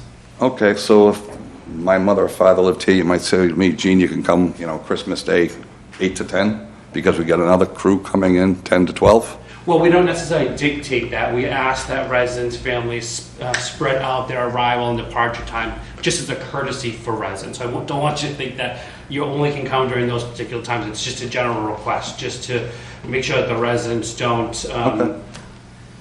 get agitated and create undue anxiety. So going back to Mr. Gaius's point, I assume if the minimum fire code is 20 feet, that's what this probably is right here? The paved area, if that's what you want to call it, the pavement? Pervious. The pervious impervious. area. Again, not knowing the exact code, I can't speak to that 100%, but I'm happy to get that for you. Okay. There's several bodies of what appear to be water here, there, and there. Those aren't in existence now. What are they? I don't have the answer for that for you. I can get that for you. Okay. Again, this is a conceptual site plan based on, until we know exactly where the wetlands are. So I'll ask our site designer for that. But it seems kind of crazy to me to throw them all in for no apparent reason. Okay. And I don't really think it's fair to the public, who most of the public hasn't been informed of this. As Cheryl T. Gaius said, a few of my neighbors are aware of this project. Mostly the direct abutters. I live directly across the street from your driveway, and Karen's right here, and LOL's is here, and George Lee's over there. But the people all on the ladder streets and further up Highland, I can tell you, have no idea. The vast majority of them, a handful do. And I don't think it's fair that we're having any of these hearings. But this is on the zoning, not on the project. But okay, now to the zoning, a major issue I have, again, I think the zoning and the planning board, you're in charge of traffic, okay? Now, any traffic study I think done now, and we're still in the effects of COVID, I don't think are really fair. When the Milton Mall, about 15 years ago, was being proposed, I remember a traffic study then. And Reedsdale Road, the traffic count was about 30,000 change. Highland Street, Scenic Road, was 13,000. And my children, boys, went to the high school and Pierce School. And I noticed in the last few years, I moved in around 206. When I leave my driveway, directly opposite almost yours, first thing in the morning, I'm in immediate traffic. Going down at the lights by the police station. I'm backed up there. So I'm not sure. How did you say your cars are going to come in from Canton Ave this way? Was that the deal? Is that what you're recommending? Correct. That's what we're recommending. Right. Okay. Now, in talking to... Gene, you can't access Highland Street from Randolph. The police station. Right. In my neighborhood, asked for that because we're already getting 13,000 cars a day on the cut-through. And I say traffic is a huge problem. I'm also wondering here, I had recommended that you folks, if you were going to do this deal, that you might come through Winter Valley. And again, because I thought you had adequate infrastructure, meaning the road could handle it. And the 25 feet coming in, and you have a generous apron, as I say, about 68 feet, for the fire engines to make the turns, or the ambulances, or any emergency equipment. And the same thing going out. Now, when you leave here, you're talking at an earlier meeting about a whole bunch of 26-foot delivery trucks. And again, Highland Street right here is 20 feet wide. So when your trucks leave, they're going to be, if they want to go right, they can't make a right-hand turn and stay in their own lane. They can't make it. And to that, going back to the traffic, I notice here, again, if someone wants to take their mother out in a wheelchair or something, or out for a walk, where's the sidewalk? Well, we typically don't have a sidewalk on all of our properties because the traffic flow is so minimal. And we would expect that whoever has taken a resident out of the building is responsible enough to make sure that they arrive back safely. Well, I'm just a little concerned if you have a couple of visitors coming and a delivery truck, you got someone in a wheelchair or a walker. Generally in the main speaking, though, the thoroughfare. visitors that are coming have family members at our property or work at our property, so they know to go at a very slow pace. So typically someone's not, coming in the driveway on two wheels and then coming to an immediate stop as they see the building. Unless you have business there, either a loved one that lives there or you work there, you're generally not going to be visiting the property on a regular basis, if at all. Okay, So the speed, that they're very cognizant of the speed that they should be going as they're coming onto property. Because they know that residents could be out and about. But our residents are, it's usually a one-to-one. Someone wants to get out and get some fresh air outside of the courtyards. And so they're able to be redirected and, without much difficulty. I just think the Frederick Olmsted worked on the Whitney estate, and the Whitney estate was originally everything to the left of this picture. And I can tell you from experience, I've walked this whole property, I've walked Winter Valleys, and I've walked all the way up to Highland Lane. In a ton of water up here at Highland Lane with Joe Parker, who recently passed away, just built a house. All the animals and the water, there's a huge swamp up in this area. And it all goes this way. And then it turns the corner around Karen Bacardi's. A lot of the water goes down there. That's why, and again, this map I feel is a little bit deceiving because you got a little body of water here. When this whole area here is in fact wetlands, all this treed area. And again, as Mr. Henry said, virtually all this vegetation here doesn't exist. So I think it's very hard for anyone in this room to start voting and considering this plan because I think there's just so much left out. So now when you go back up to Highland Street, these trucks, these 26-foot wide trucks, as I understand, they're 8.5 feet wide. And they have side mirrors, which typically are about 18 inches. So now you're talking about 11-foot wide width on a 20-foot road, and you have these vehicles passing. I don't think that is a public safety. So can I speak to the trucks? Yes. So 95% of the trucks that are coming in and out of their property come in and out of your property on a daily basis. That'd be FedEx, that would be UPS, that'd be Staples, that would be small, other small like box trucks. Our biggest truck would be a smaller food truck or a box-sized truck where it would be coming maybe 2 to 3 times over the course of a week. So the trucks that you're speaking about aren't the trucks that would be coming on property. They're box trucks that you would see, like the Amazon box trucks that are out there now.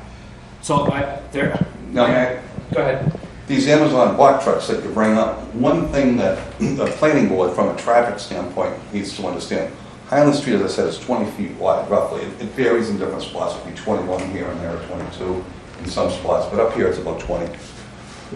The telephone poles, if you drive down Highland Street, that was one thing I didn't like about the street when I bought on it. I did originally look at the De Normandy house in the woods, and I realized the hospital had it. I said, I have to find a different house, but I'll never get that one. It'll take me too long. So I bought the house across the street. But when you're driving down Highland Street, it's very narrow. And the telephone poles, in most cases, are only separated from the street by the curb, the granite curb. But the granite curb is mostly stops at around my house. It doesn't go all the way up the street. Up the street, it gets worse. The telephone pole is literally against the edge of the street. Now, on top of that, unless you folks plan on doing a whole bunch of underground utilities for the site, the telephone poles, some of them lean towards Highland Street. And when these Amazon trucks and the box trucks and the snow plows go down the street, you'll notice every single telephone pole has massive hunks out of it. And a lot of them up 12 feet high because the trucks are all clipping them. And to me, I feel that Highland Street is already overburdened as it is. And when you go back to those stop signs down here on Highland, on the access roads to Highland off of 28, that has forced all the traffic on my neighbors on those ladder streets. So people turn the corner at St. Elizabeth's Rectory, they're heading down Canton Ave towards the library, and the traffic is all backed up there. And it's backed up to Spafford Road. So they all turn up Spafford Road, and we get massive, massive amounts of cars that were never intended to be on a scenic road. But Route 28 can't handle them, which is already 4 lanes. So again, my personal opinion is between the 40B over by Cheryl Tagayas' residence down here, and then you got 36 more units here, and now 70. I believe you guys are a little late to the game. There's a bridge too far. The traffic is already nightmarish, and I don't know how you can remedy it. And again, with all these things that are, all these bodies of water, you can't even talk to them. Why? I don't know how we can discuss the height of this thing, but we don't even know the configuration. I'll leave it there for the sake of time, but I have many more questions down the road. But I just feel like this whole project, no sidewalks, to me is a public safety thing. I would not want anyone in my family in that street with two-way traffic and no sidewalk. And again, if you go off the street, you try to get out of the way. This is all wet, you're gonna sink in the mud. So, I mean, this to me is just riddled with concerns. Thank you. Thank you.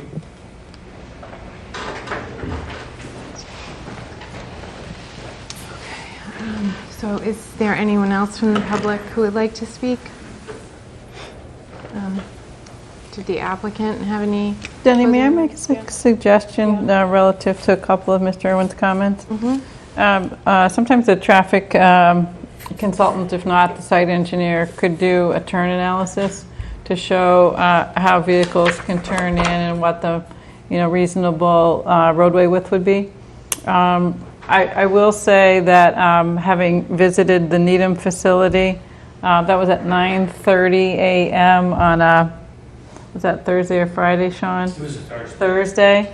That is, that roadway width, there was I would call it no more, it was not nearly as wide as the Winter Valley coming in. It was sort of a standard size with curb and well planted, lots of trees and grass, coming in. So from the street, it didn't have a big grand institutional appearance, let's just say. And so we did walk around the entire property into the back to see where service comes in, where a dumpster is located. And so if you want to see some of that, board members, I think it's helpful to understand that, because the service area to me seemed smaller than I might have anticipated, to the point of the size of vehicles coming in. It's not like a service area that has a loading dock that a big vehicle backs into and unloads off of. It's not that kind of look in the back at all. And in terms of the trash and recycling management, again, it didn't appear to be a large function. So that was one of my concerns. That's why I wanted to see it as well. So just for you to know. And I did snap a few photos if you want me to send them to Allison and share them. But my main point was to ask about the... What's the address of the Needham one? I'm sorry. What's the address of the Needham? It's 880 Greendale Avenue. Thanks. You're welcome. And Cheryl, if I'm not mistaken, we did walk without using sidewalks from the front of the building to the back of the building, and cars were coming and going, and they were very slow, if I recall. Yeah, there were a couple of cars. Melinda and I were speaking in the paved area before we went in, and then with Sean when we walked around, we asked a lot of questions. So we were in the paved area a fair amount. I'd say it was probably less paving overall than this is because of how much further in that this is. The other thing is the courtyards. We had a view of the courtyards, and we met some of the residents. And and having experienced myself in family with people in memory care, those courtyards I think tend to be the places where people go when they go outside. Because of safety, of the residents. So the courtyards were lovely spaces. They and if one were going outside, that would be a much more pleasant place to be than on the roadway, than in the driveway.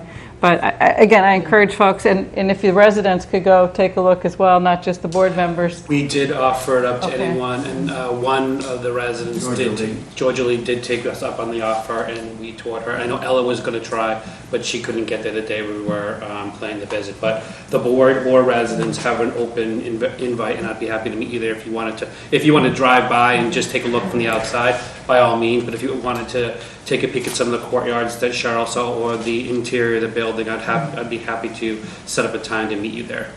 Okay, Great. so we can get your contact information through our town staff? It's on the bottom of the the slide. presentation. Okay, great. Okay, that'd be great, thank you. Okay. So I know that we have a lot of homework, we'll keep on moving, and there'll be a lot of material for you for the next meeting on July 8th. Okay, I did want to take a look at the infrastructure in the area, the telephone poles and such. I'm going to try to spin by when I drive through the neighborhood. But that is, I mean, Mr. Irwin did raise a lot of interesting concerns, especially the wetlands and so forth. Denny, speaking of infrastructure, could we ask that the town engineer just opine on the water and sanitary sewer capacity on Highland in this location? Because this has come up with the big 40Bs. Yeah. You know, 'cause it's just, so the intensity of new use to that. So if we could ask for that, Yeah. I think that would be helpful. Thank you. Town water, sewer, and then the utility lines too, the impact on the utility lines, the roadways, the sidewalks.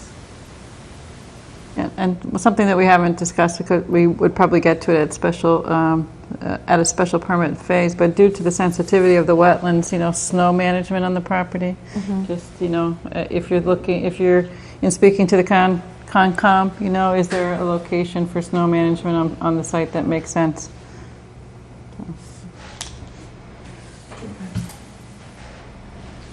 Lots to think about. Okay. Okay, did we want to discuss this further, or we want to go to the next agenda item? I think move on. Thank you very much. Yes, thank you. Thank you. Thank you all. for coming tonight. Thank you.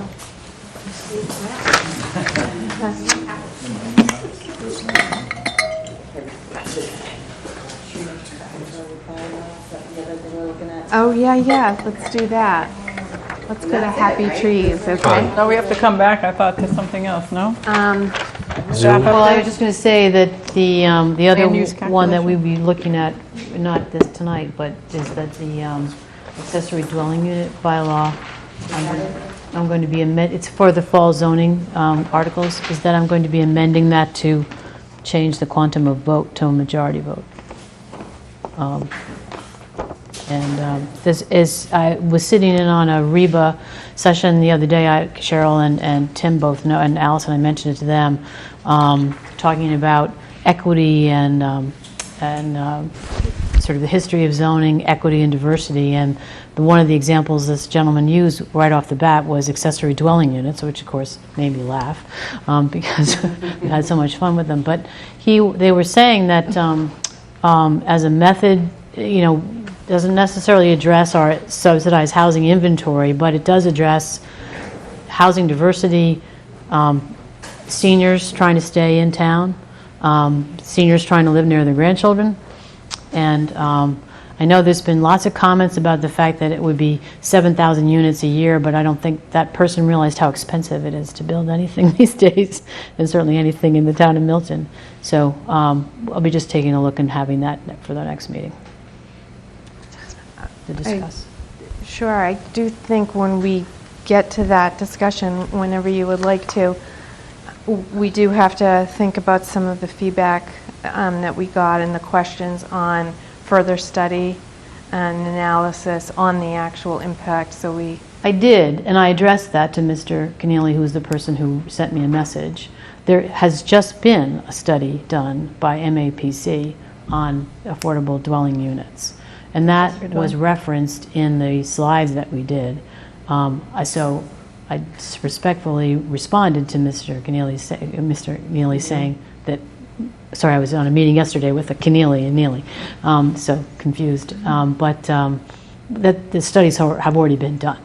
And spending money on another study, I think, is... I don't know, did the MAPC, did they do, MAPC, did they do a study of Milton specifically? Well, no, they included Milton in the study. Okay. So can you circulate through copy? Allison that study? I think that would be helpful. Maybe the study should be posted on the website as well, because then Certainly do that. people who are reviewing can look at it. I think, I will say to that cost idea that I know of an ADU that's being priced out right now in Milton as an addition to a home for family members, so under the current bylaw, and the price is coming in at $600,000 for a 1,250 square foot addition, which includes an 800 square foot ADU. Now, I don't know 7,000 people who can spend $600,000 to build an ADU necessarily if they don't know who's going to occupy it. But that's the reality of market versus sort of what language says you can do. So I do think we have to think about that a little bit too, because that might be high because of current market conditions being high, but I haven't seen anything in some time being built for less than $300 a square foot for something like that. So you're looking at a minimum of probably $250,000, you know, to build an ADU of a minimum size. So that's just something for us to factor in. That's my experience with the clients that, you know, I've had in other towns that we've done. It's not inexpensive. No. And so somebody just did her bathroom for like more money than it cost me to go to college and law school. That's true. Well, I'm happy to talk about it next time, but I do want to help try to respond to the public's concern. Sure. Before we ever get to town meeting, I hope we can have a robust public hearing process. So that. That's fine. Exactly. I just wanted to remind everybody that we skipped over the Yes, new we business did. items too, so we do have that zoning, but we do have to come back to a couple of new business items, right? So, sorry. Sorry, Allison. No. No, that's okay. Well, I was saving the 40B land calculations for when Tim joins us. Okay. And the in-person meeting discussions for when Tim joins us. All right. They haven't even started. Oh, he's not going to be able to. Did we? Okay. Sorry. No, please. Did the meeting dates, did you already talk about those? I'm sure you did. The next meeting dates? Did you Oh, talk yes, about? the next meeting date's July 8th and July 22nd. How does that work for you? I won't be at the 8th, but I can be at the Okay. 22nd. On the 22nd, I'll need to call in. I'll be away. So that would be a virtual. But I can call, because Oh, you could call into our live meeting. I can call into a live meeting. I just Okay. wanted to note that I will. Okay, sure. For Zoom, it's not a big deal because we're anywhere, like on a boat, but if we're in person. I have to be 4 places, so I'm Yeah. still choosing which one I'm going to. Okay, Cheryl on phone. Rich can't attend, but we shall carry on. Okay, thank you. So we are jumping around a little bit because, so we still want to, do you want to do the staff update or we save it for next time with Tim? Didn't Tim say that he didn't have has anything- responses for the 40B land He count had one yet? proposal, Did it's he? in the folder. Yeah. Yeah, he actually, there was two. Oh, another one added? Meeting, and there's another one on the way. But I wanted him to explain it because we have to work through it. I know generally, if this is helpful, we're waiting on another response. Right. He has spoken to Alan about getting kind of like a baseline idea of what, The map. our map would look like. He's asking, the 3 people who, and 2, and the one that is yet to respond, to kind of give for them to kind of fill in the blanks of how they think it should move forward. Right. And I believe that this will have to be kicked into the FY22 budget, because There's only 4 days there's only 4 left. days left. Yeah. But that's Yeah. I mean, it Yeah. is what it is. I did read one of them. How much did we Here he vote comes. to allocate? 7,000, Really I hoping you think. guys were gone. We're getting close.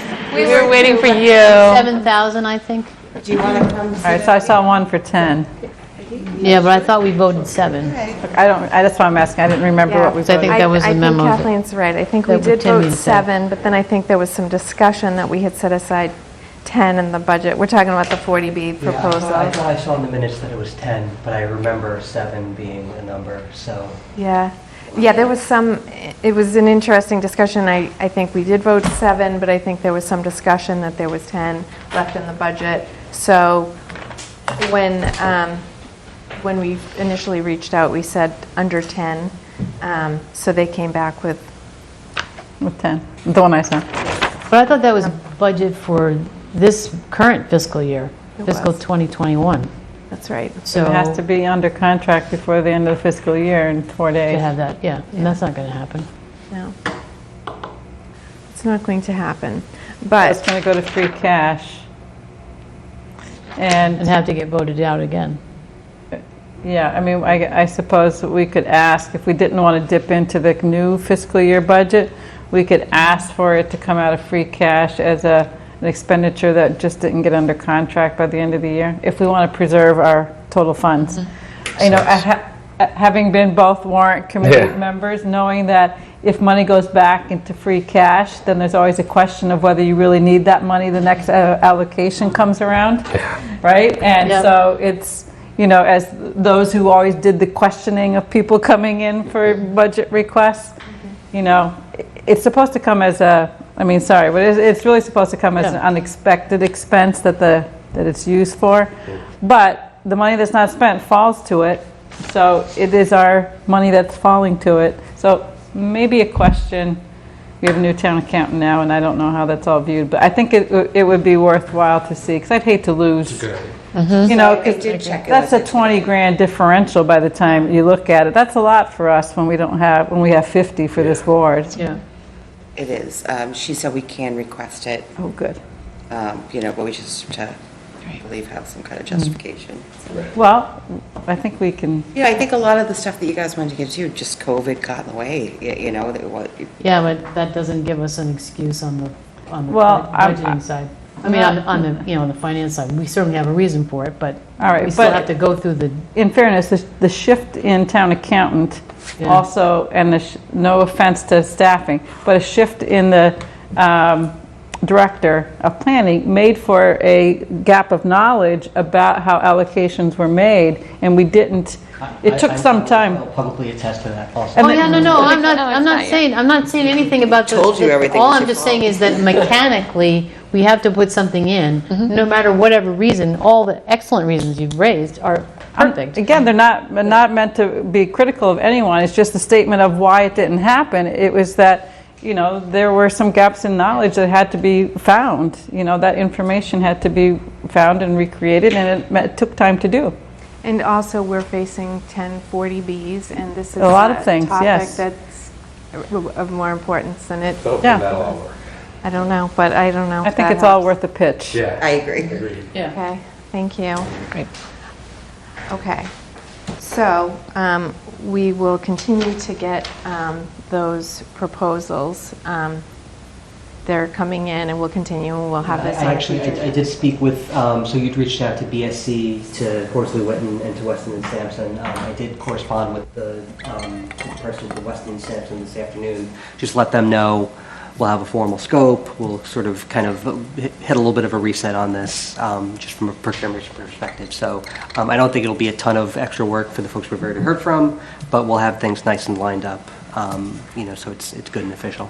So but I'm just saying, don't we have to ask for the money now without having a contract?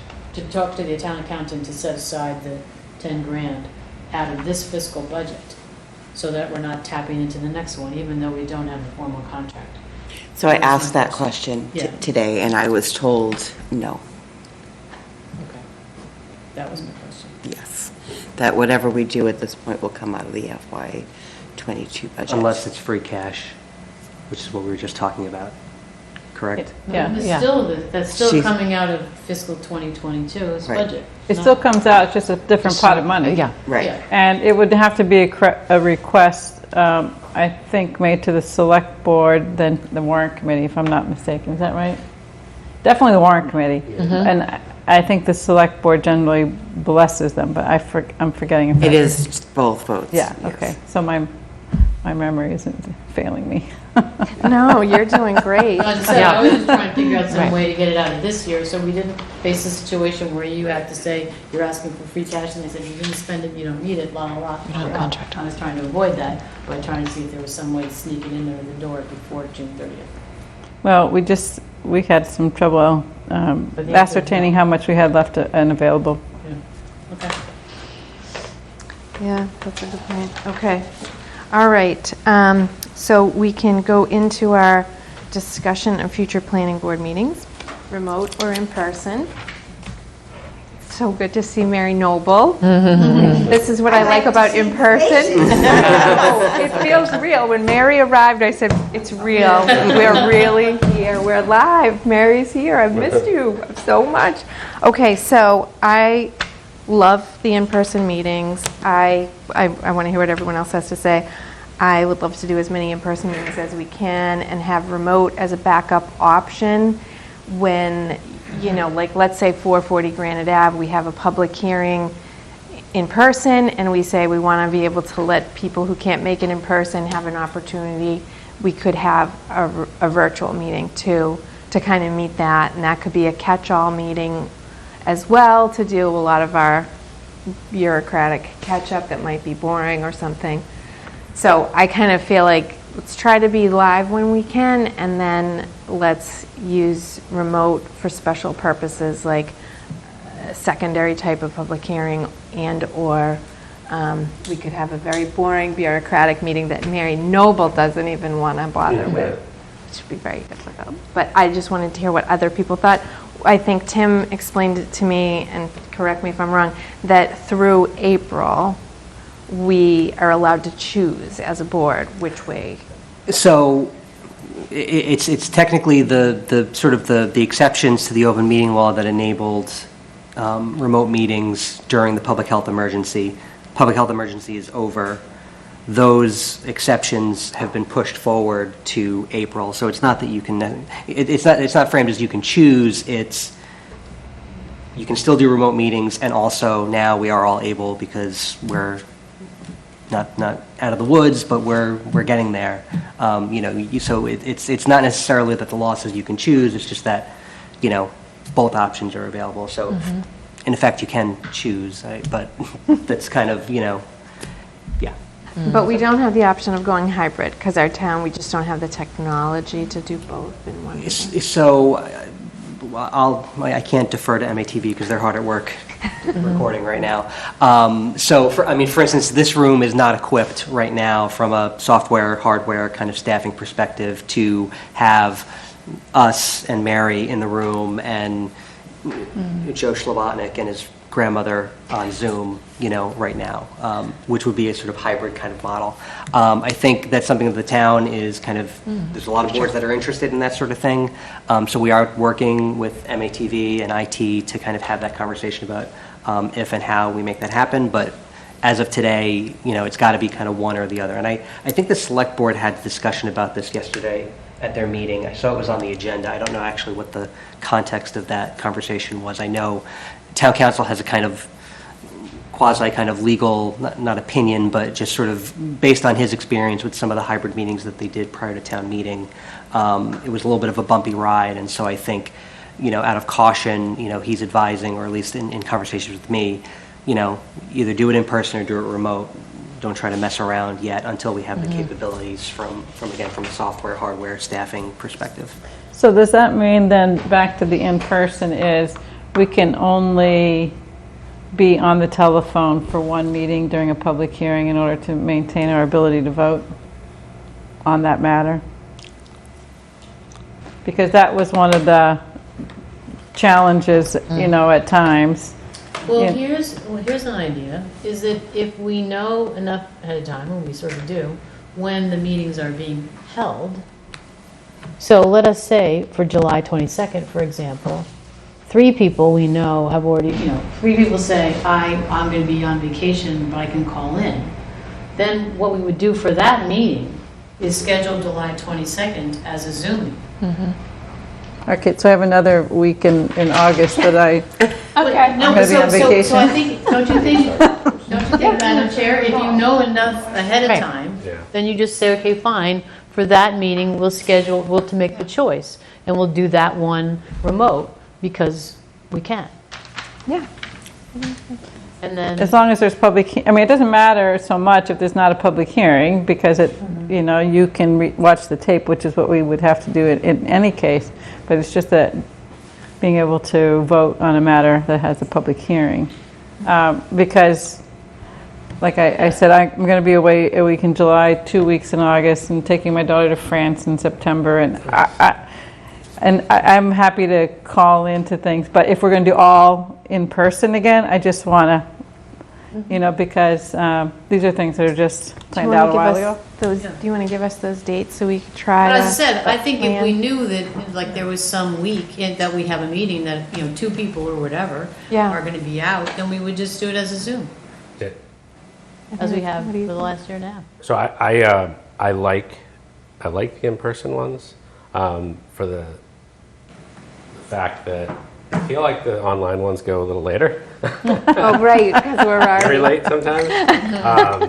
It would be nice to get back to. My crew is asleep. I mean, Yeah. it's just embarrassing. And usually if you get kicked out of rooms, and that's why they go dark, they say get out of here, and you know, we want the evening.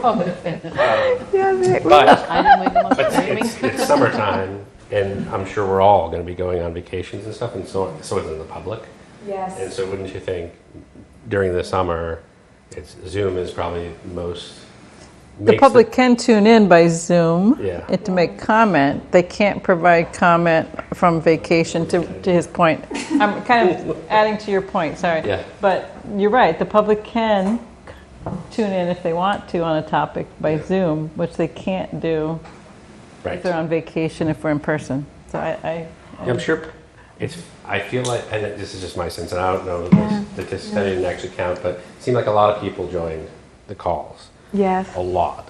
I don't know if Yeah. all of them spoke, Right. but sometimes we got a lot of people in the room. Yeah. But I think there was more online, it seemed, at least from my sense. But that doesn't mean people don't watch on TV and are just Right. not talking. So I'm not saying that there's Yep. always going to be more online, but yeah, during the summer, it may just make more sense to be online so that more folks can take part. So maybe just pick a date and say that's when we start. So when would the public hearings for the zoning articles be then? If the warrant closes the end of July, right? July 28th. And then the public hearing normally is sometime shortly after that, right? So it's going to probably be in August. Unless we wait till September. But if we do edits to, you know, when does the warrant committee go to, you know, when does the warrant go to print? It probably beginning of September. Do you have that schedule? I'm writing down get town meeting schedule Because in my I notebook think we right had now. it, but I'm pretty sure they need a fair amount of time, even though it's October 25th. Maybe we have September, but it's worth checking.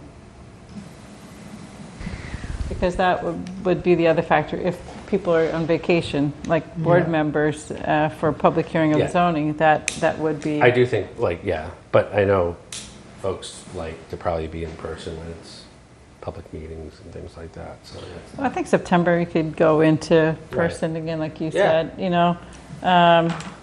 I'll try, if I have to, try and do what Kathleen did, which is You wanna calling in vote? the middle of the night, you know, from. Oh, my God. Yeah. I almost missed the cab the next morning. I think for something like, so I'm thinking of... 4 in the morning in Sweden. I'm thinking of like an application for like a special permit or site plan approval where, you know, there's a sort of a statutory obligation to kind of proceed with the hearing and make a decision. But on something like zoning where it's kind of, you know, there's a drop dead date for town meeting, but it's more in the sort of planning board's control over sort of how long these hearings go. You know, you could have a situation where, you know, in order to kind of spread the wealth of participation, you can say, all right, on these articles, we're going to have one in person, we're going to have one remote. Just so everyone who wants to participate can participate. And so there's no, you know, you've got a clock because you've got to get the decision made by town meeting or by when the printer needs to come in, but there's no kind of external kind of pressure from statute, you know, for instance. Because I think, you know, the way, and I hear folks kind of getting at this, you know, the remote meeting is a tool, right? It's a tool that's supposed to help the public participate in these meetings. And so there's virtues to one and there's virtues to the other. So I think the point that I think Rich and Cheryl are getting at is, we often struggle during the summertime of, people are out and about. And not to say that someone's going to be on the Cape and want to tune into the planning board, but they could if they wanted. Right. Whereas, during, the winter and spring, everyone wants to get cozy around the table, and, that's when it's a good time for, for an in-person meeting. So I think, approaching it with that flexibility of, how do we get the most bang for our buck out of any given planning board meeting, I think is the way to think about it. Right. I'm happy if the majority want to go to wait until September. I'm fine with that. I just have to say that it's so nice to be here in person, and I felt like we were really working like a team tonight, and the exchanges back and forth, and you said, oh, do you mind if I intro? And it was just so much easier to navigate, and it was just so nice. I just felt more camaraderie, and I just felt more community, seeing Mary and just members of the, and there's just something really great about being back. So I'd like to say maybe, maybe a couple meetings in person just to keep us going, you know what I mean? Like maybe we think full-time back in September, unless we can revisit in September.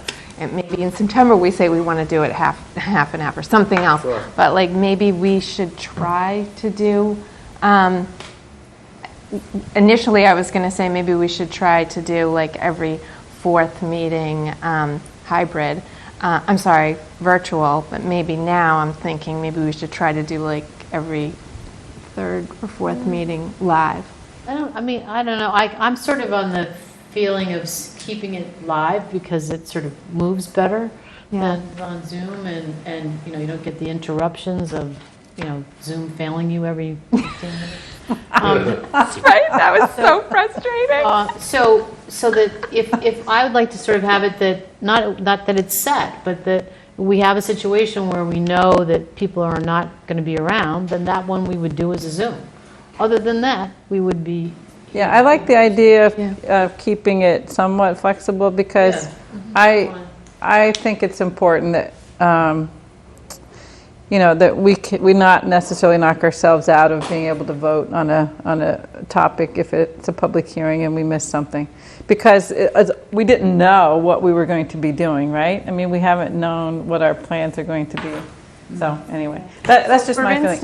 I don't mind being flexible week to, or meeting to meeting and deciding. But I just wanted to let you know that that's my coming schedule, and I don't know the September times yet, but I do know the August times. So, for instance, Rich, you can't attend even virtually July 8th. You just have something, right? So if we had it virtually, you still wouldn't be able to attend, I'm just no pressure. If you want the night off, I don't. No, I don't get nights off. You're a dad.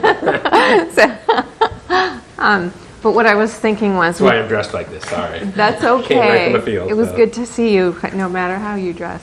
What I was thinking was we do July 8th live in person, and then July 22nd, if Cheryl wanted, we could do it virtually if there's a public hearing that she doesn't want to lose her attendance on.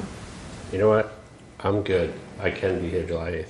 Oh. It's August 8th. Okay. It's August 8th. Oh, I made a good. mistake. Okay. But August would be the 12th, is a Thursday. Is that the one you're thinking? Yeah. I'm looking at August now just to tell you which one I'm in. I'm back in time even for that.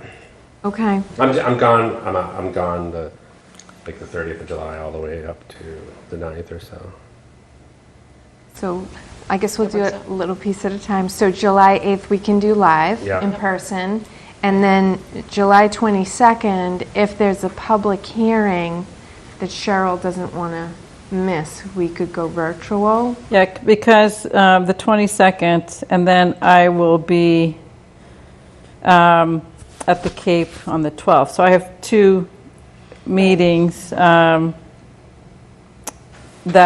so if it were back to back of the same hearing, I would then be thrown out. So I would want one of them to be Zoom so that I'm not, and the other one I can probably phone in to both. Definitely the one July 22nd, I can phone in, and I probably can phone in on the 12th as well.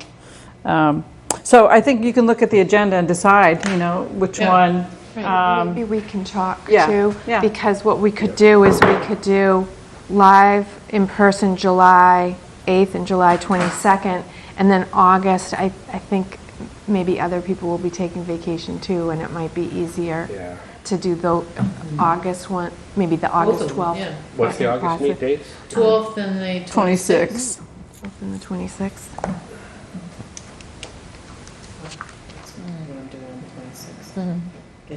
And I'm going to guess that it's probably the second one in September that I'll be gone. Okay.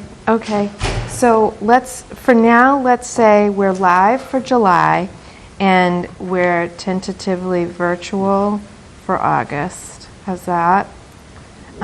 Will you be sending that out in the meeting invites? This is live. Oh, the agenda. Well, the agenda, one way you can tell, the agenda. Okay. Oh, yeah. So you'll have, okay. See, the agenda doesn't have all that government stuff on it anymore. Will it have that government stuff on it? We'll make sure it has all that government stuff. Yeah. Actually, the clerk's office has been working on, because it used to be an executive order under the emergency. Now it's legislation, so to try to change that language. So. Okay. I was almost right. ready. We have one on the 28th. Exactly when we will July? be live, so that I can- Yes. It's a one. Okay, July 8th and July 22nd, we're going to be live. Okay. And then August 12th and August 26th, it's likely we're going to be virtual. Is that virtual? Does that work for you, Meredith? Is that I'm away the first week. I'm back on the 10th of August, so I could do either. So. Oh, you could do either. So I would So just make a flexible. request then for the 22nd to have a phone here in the conference room available for that live meeting, so I can call in. Okay? Okay, phone for Cheryl. Okay, thank you. All right. Okay, now, okay, so we put rules and regulations on the agenda because I wanted to formalize the tree language that we voted on. We actually needed to have a proper posting of the public hearing done, so we want to revote that. We want to post it and revote that. But while we're looking at the rules and regulations from time to time, people mention, oh, we should improve the rules and regulations. And I didn't know if anything specific came to mind, something that we could think about and have ready perhaps at our next meeting, so that 2 weeks from then we could, have our rules and regulation public hearing and vote our tree language in, and perhaps anything else that anybody was thinking about as far as rules and regs go. We had that, I didn't bring it, because it's that old list we had from I don't know, when I first got voted on.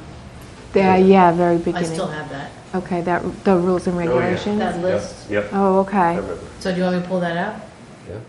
Yeah. So Denny and I participated in a call with Tim and Marina, the town engineer. I'm forgetting Fernandez. Thank you. And and Joe Prondak. And we're talking about the interrelationship between interest in trees, interest in cut and fill, and interest in stormwater regs, and greening our stormwater regs. Yeah. And so Marina said she would take an interest in that as well. And the other thing we talked about was kind of looking across the zoning and the rules and regs for not just our rules and regs, but the rules and regs for stormwater, and looking for some consistency. So Yeah, because that sort of struck me when I was reading the letter on 440 Granite, where the town engineer said something about the fact that our rules and regulations required copper piping for the water, as opposed to like all the new stuff. Well, it's supposed to lead and clay. Linen. Yeah, Linen drawings. linen plants, so it just struck me as odd. well, because some of these, the rules and regs get tinkered with, but not a wholesale look at. Yeah. And something else that I mentioned to that same group was that I think it was Franklin had a I don't remember the title of it, but it's basically like a guidebook for development. And it does talk about all of those things from a perspective of what they would like to see, and then how it can be found in their rules and regs here, and it can be found in their zoning here. Yes. And Franklin, and I can send it to you, or Tim has it, he can send it to you. And I just like that. I like the approach of giving something to a project proponent and saying, we've laid it out for you, come on in with something that follows this, and we can get through things faster, right? And we'll be more consistent, and it'll be easier for Joe Prondak or whoever's in his position in the future trying to enforce our permits that are all like one-offs, because the zoning's all one-off. All right, I'm get off my little soapbox here, but I do think that if there's things we want to continue to tinker with, and I don't mean that in an offensive way, but it's not wholesale, right? I think it would be nice, since we've got the interest of others in town, to take a look at these, like Denny and Cheryl, our I think in this case, I think because I spoke with Denny about this. I think because we already talked about the tree kind of thing, and this is sort of my mistake. I didn't realize we needed to do a public hearing to change rules and regs, although I should have.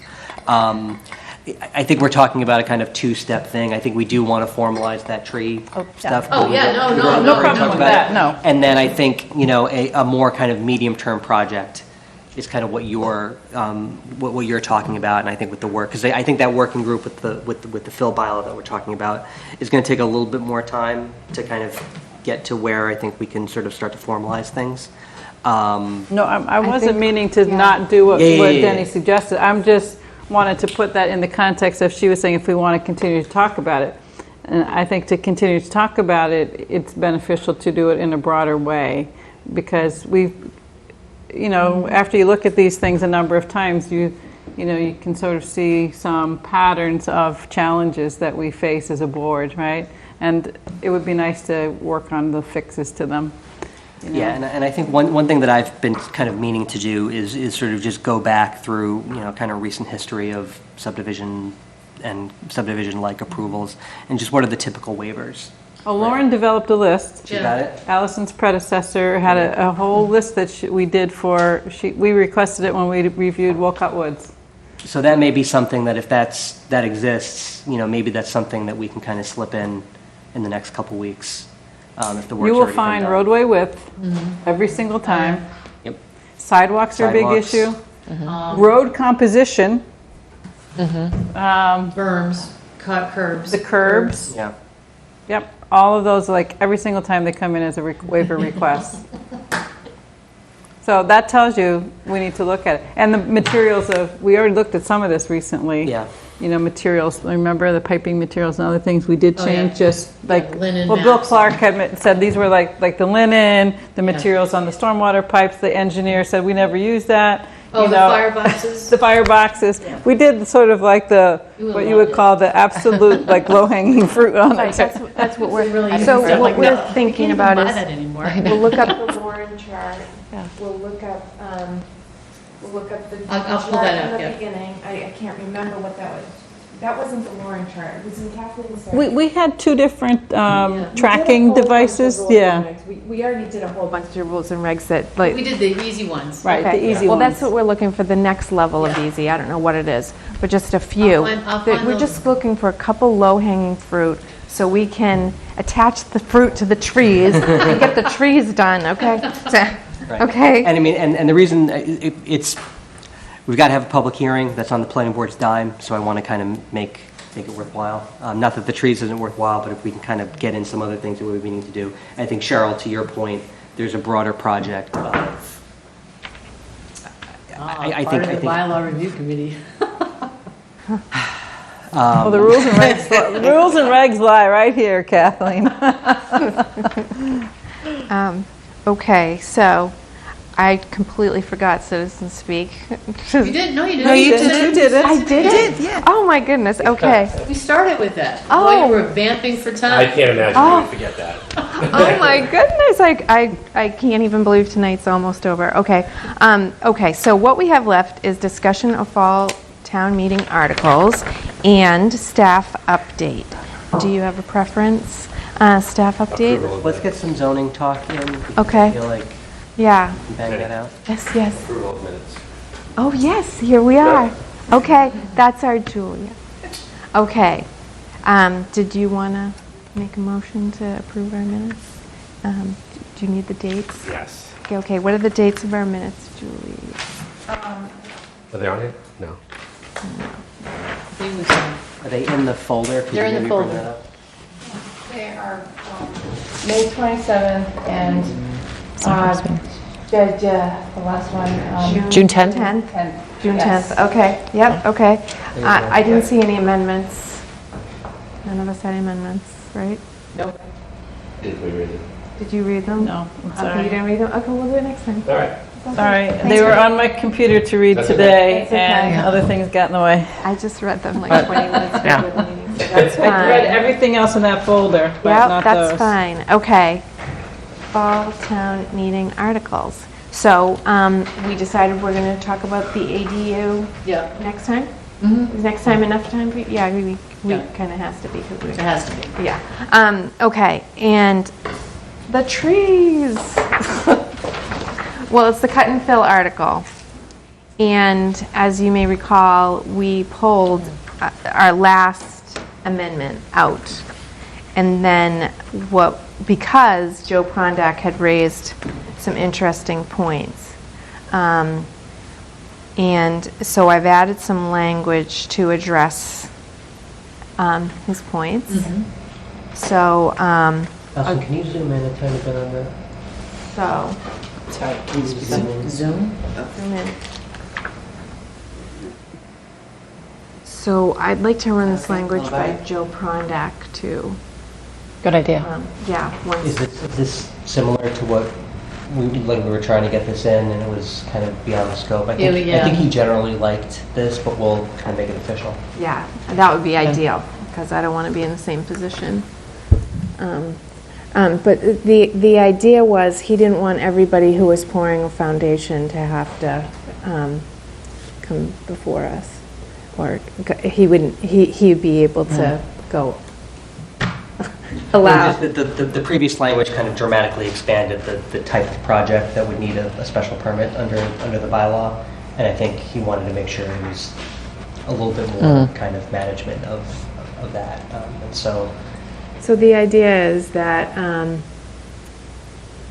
Having particular, like a metric, like a dimension, is something that came up in our working group. And so here, where it's 30 feet, it's a metric. So I think that's a good, right. it's a good addition to the language, because, you know, I know that in the past I've talked with him and I said, Joe, did that particular property get a permit to do what they did there? And he said, well, that was a judgment on my part. And so, you know, he doesn't like to have, he likes it to be pretty concrete, right? We've heard from him on other things. So I think that's pretty concrete because it gives dimensions. Right.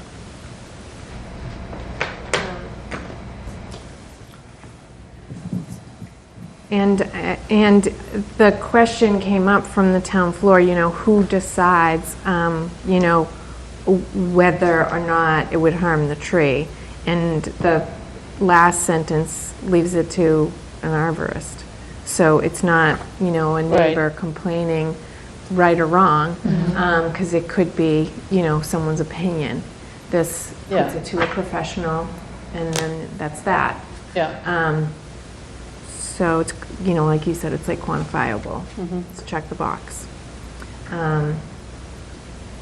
So just on the A, in where it says, where you've added that language, provided that the grade of the land, comma, which is 30 feet or more from the foundation, I don't think that, it should provided that the grade of the land, I don't think it should have a comma and a which. Okay. within 30 feet, or, with 30 feet or more from the foundation shall not be altered. So I don't think you need the comma and the which is.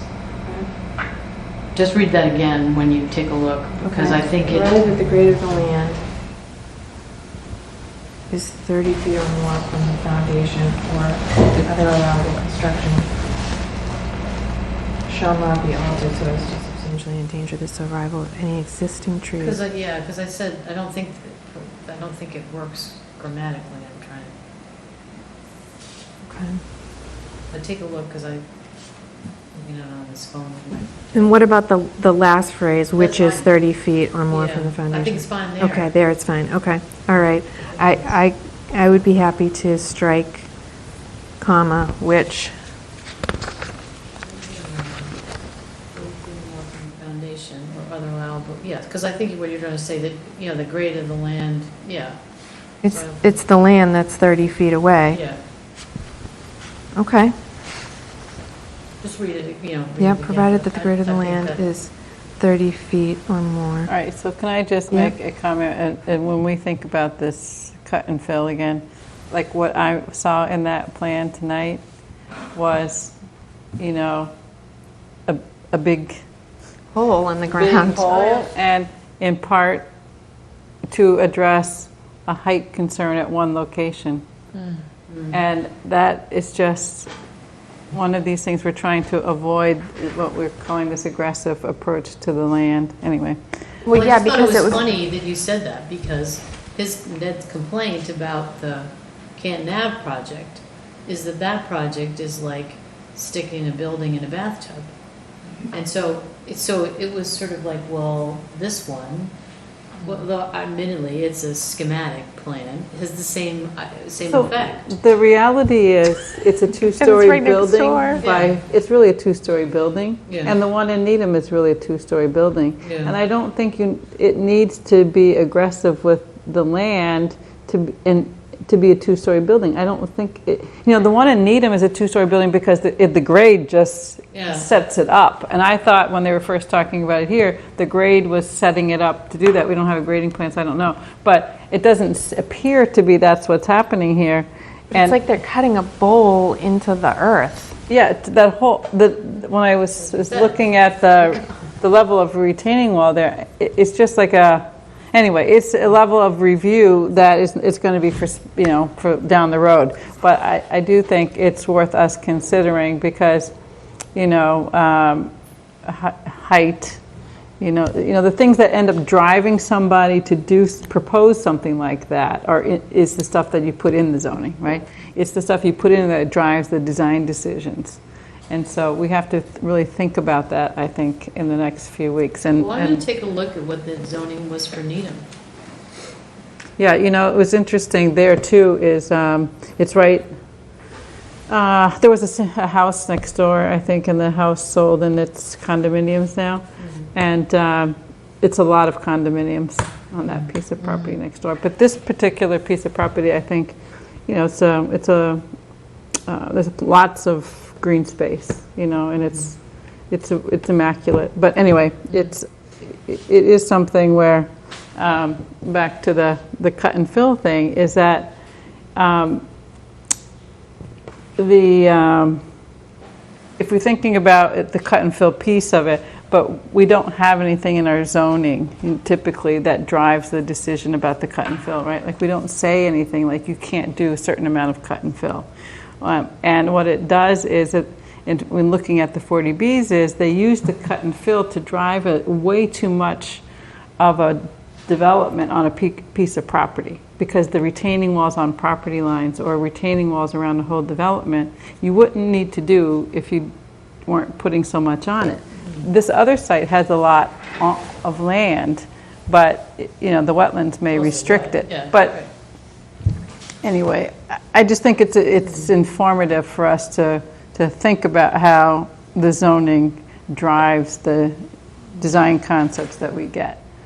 And so if height is there and stories is that they're trying to keep that something lower, we should have a conversation about whether that's appropriate or not. whether we raise the height up, allow a higher height so that we don't get all of that.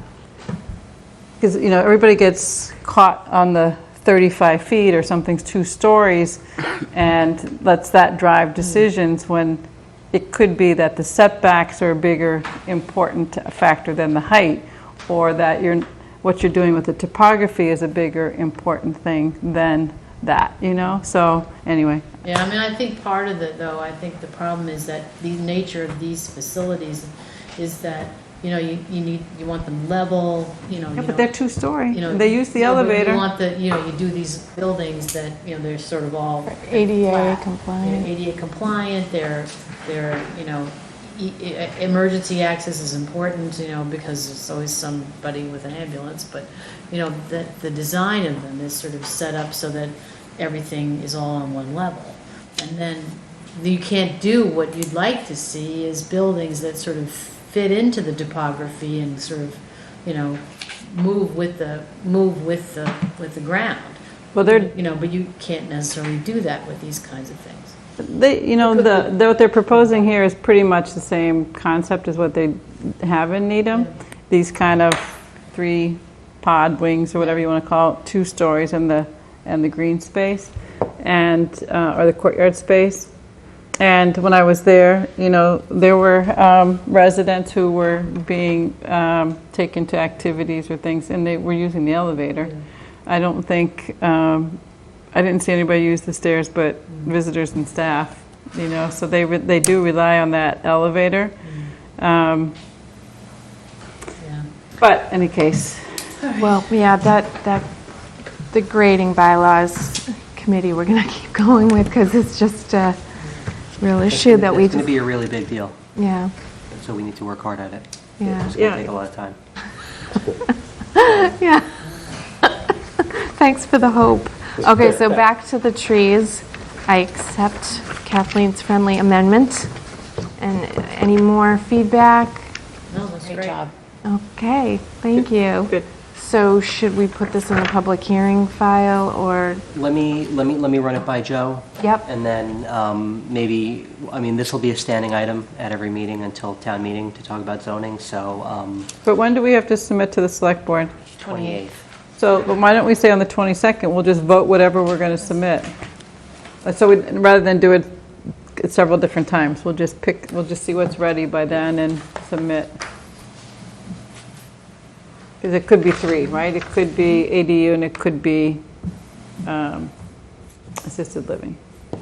Right? Yeah, Those are I the think 3. I think they want to have that. They want to have Yeah, that, right? so I would assume that the assisted living would be on that list. There was, The assisted living, isn't that a citizen one? I think they're going to they're want asking for the us to planning do board it. for No, that to be yeah. your article, Yeah. just for kind of efficiency's sake.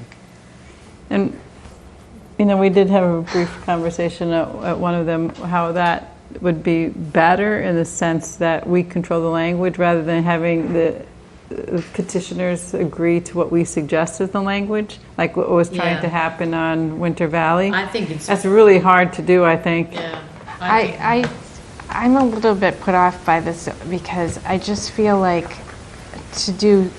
I mean, basically we're doing site-specific zoning and to be pressured to do it in like 3 meetings. We always do site-specific zoning. No, that's fine to do site-specific zoning. I don't I object. don't think so. I don't object to it as much as you do, but I don't like the pressure on us to do it in 3 meetings. I don't understand what the deadline is. I could understand with Winter Valley we were going to get affordable units out of it, and we need affordable units quickly. And Winter Valley was an extension of Winter Valley. This is a whole brand new project, and they don't have wetlands.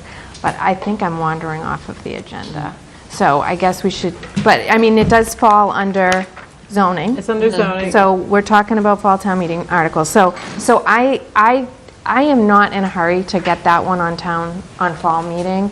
I know they are in a hurry, but we don't even have the wetland delineation, so I don't even feel like we're ready to. But so let's get to the 22nd. They said they'll have some by then, and we'll see. And is the 22nd the last chance we have? Well, they're just cutting it really close. No, So here's the because thing. they're closing the warrant. All you're going to do, well, in my experience of being town council, all they do is that they have a bullet that reserves the space on the warrant for a potential article. So all that they need to do is a one-liner that says assisted living zoning. Kevin did that before. Kevin Freitag did that before for us with zoning. Yeah, And you just put a placeholder. And you know, Denny, the other thing is it can always be pulled after public hearing and Yeah. during public hearing if we find, but if we don't submit anything, then there's no chance of it.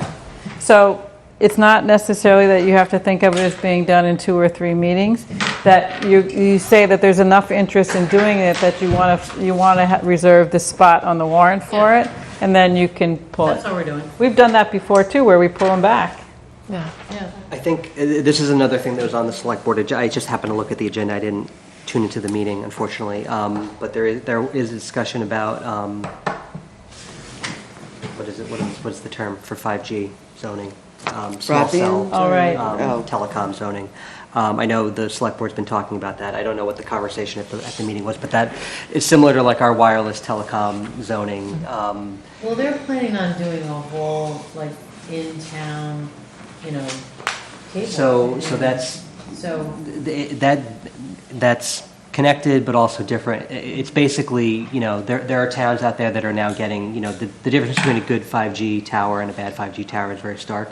You need to have many more of them than you do a regular cell tower. So it's like instead of, a tower on the top of the Great Blue Hill, it's, however many dozens on the streets of Milton. And so, And they can be really big. right, without, and there's, the FCC has I've seen rules 'em. about kind of, you can regulate this, you can regulate that. You can't regulate 5G out of your town, so you've got to let them in. But zoning allows you to sort of have kind of aesthetic kind of controls on it. So that may be something, I'll have to talk to Mike and see what the select board was discussing yesterday, but that may be something that, that may be their article, but zoning typically comes from the planning board, so they may be in touch about that. Or I may be putting the cart way ahead of the horse. I just know that it was on the agenda yesterday. No, actually, I think they are interested in that, in separate kind of general conversations I had with a couple of the select board members. They both brought it up to me. One thing I make a request on the 8th, at 440 Granite Avenue is coming in. They had materials, facade materials at the site visit. Not everybody was able to make the site visit, so if they could bring the materials to our meeting, I think, those who haven't seen them might be helpful. They might have new materials too for us, I don't know, but anyway, if you could just make that a request to Marion. So I think our last item is staff update. Did anyone talk about 40B comments? No, let's talk about 40B. And thank you for delaying the staff update to the end of the meeting, because there are a couple, I think, important things that I wanted to talk about.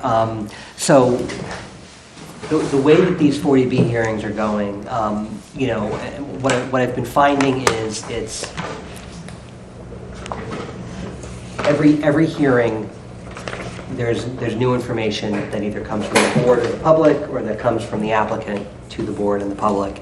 And trying to find the place to sort of pin down the iteration for anyone to comment on, not necessarily the board, but anybody, has been very difficult. And so, what I've been trying to do is kind of pin it to, the peer review reports come in, and, that's kind of a milestone. And all right, let's look at those and sort of offer comments on those. And that has worked. I think we'll talk about 582 Blue Hill specifically. I think the planning board offered comments on the application to begin with at the start of the hearing, and there was another iteration of comments, I believe, in March. I don't know if that was after the first peer review reports came in or not. Since then, the sort of regimented nature of the back and forth between the board and the applicant has gone off in several different directions. And I don't say that as a criticism. I just say that as the way that they've had to manage the review of this project. It has just been, traffic is kind of, I don't want to say traffic is settled, but traffic has kind of not risen beyond the surface as a really kind of strong driver of the discussion. So we haven't really been talking about that.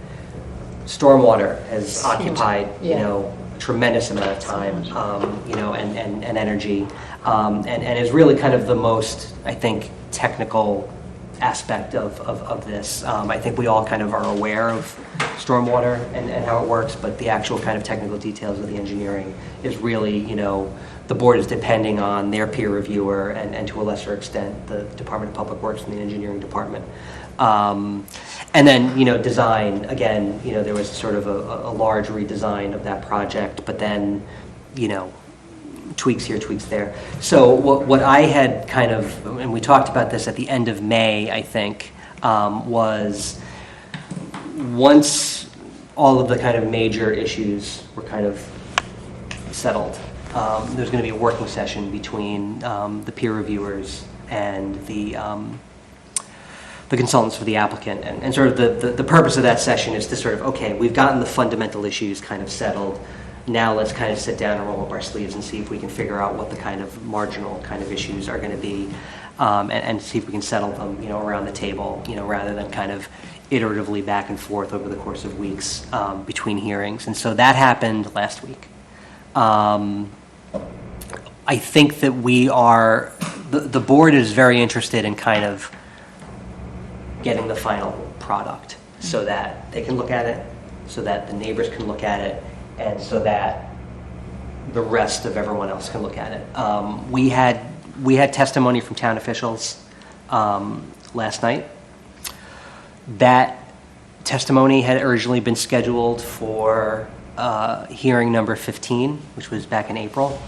Got pushed to hearing number 17, got pushed to hearing number 18, got pushed to hearing number 19, got pushed to hearing number 20, which was last night.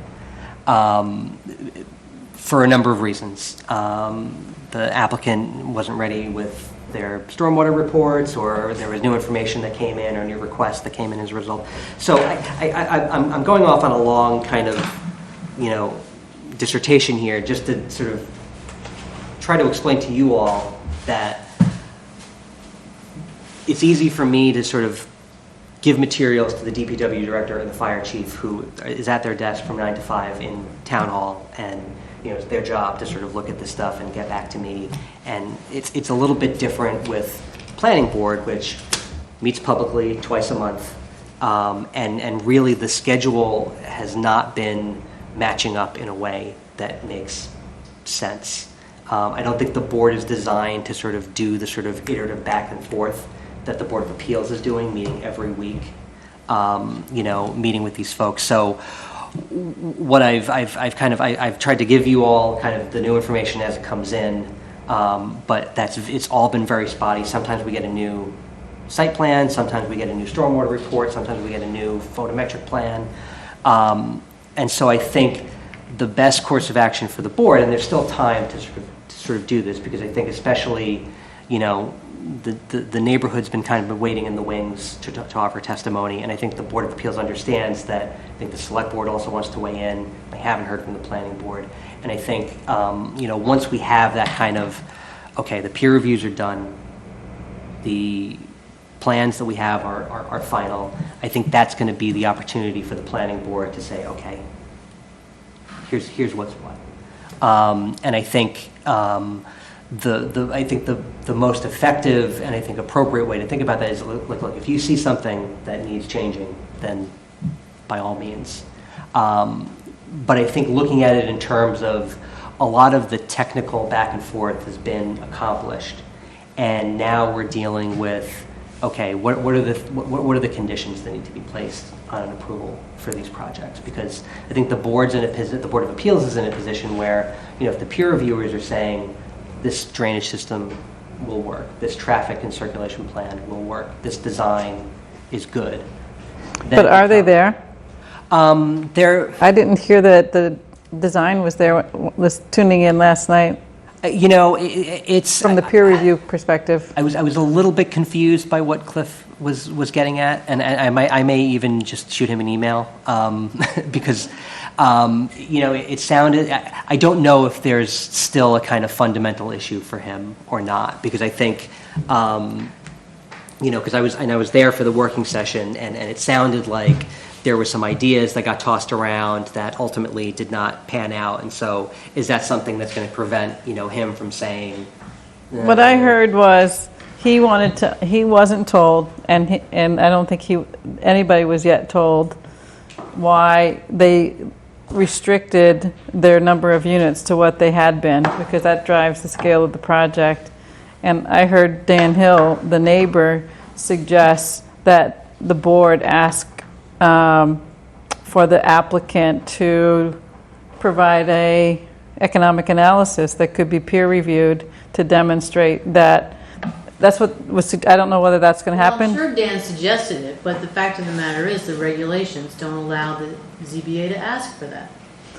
He thinks they do. He thinks they do. I know Dan Hill since he started practicing law, so. But the point, I guess the point that I'm making is that Cliff didn't seem convinced that he was unsatisfied from my reading of it with the design studies because there was a restriction put on it on the unit count not changing.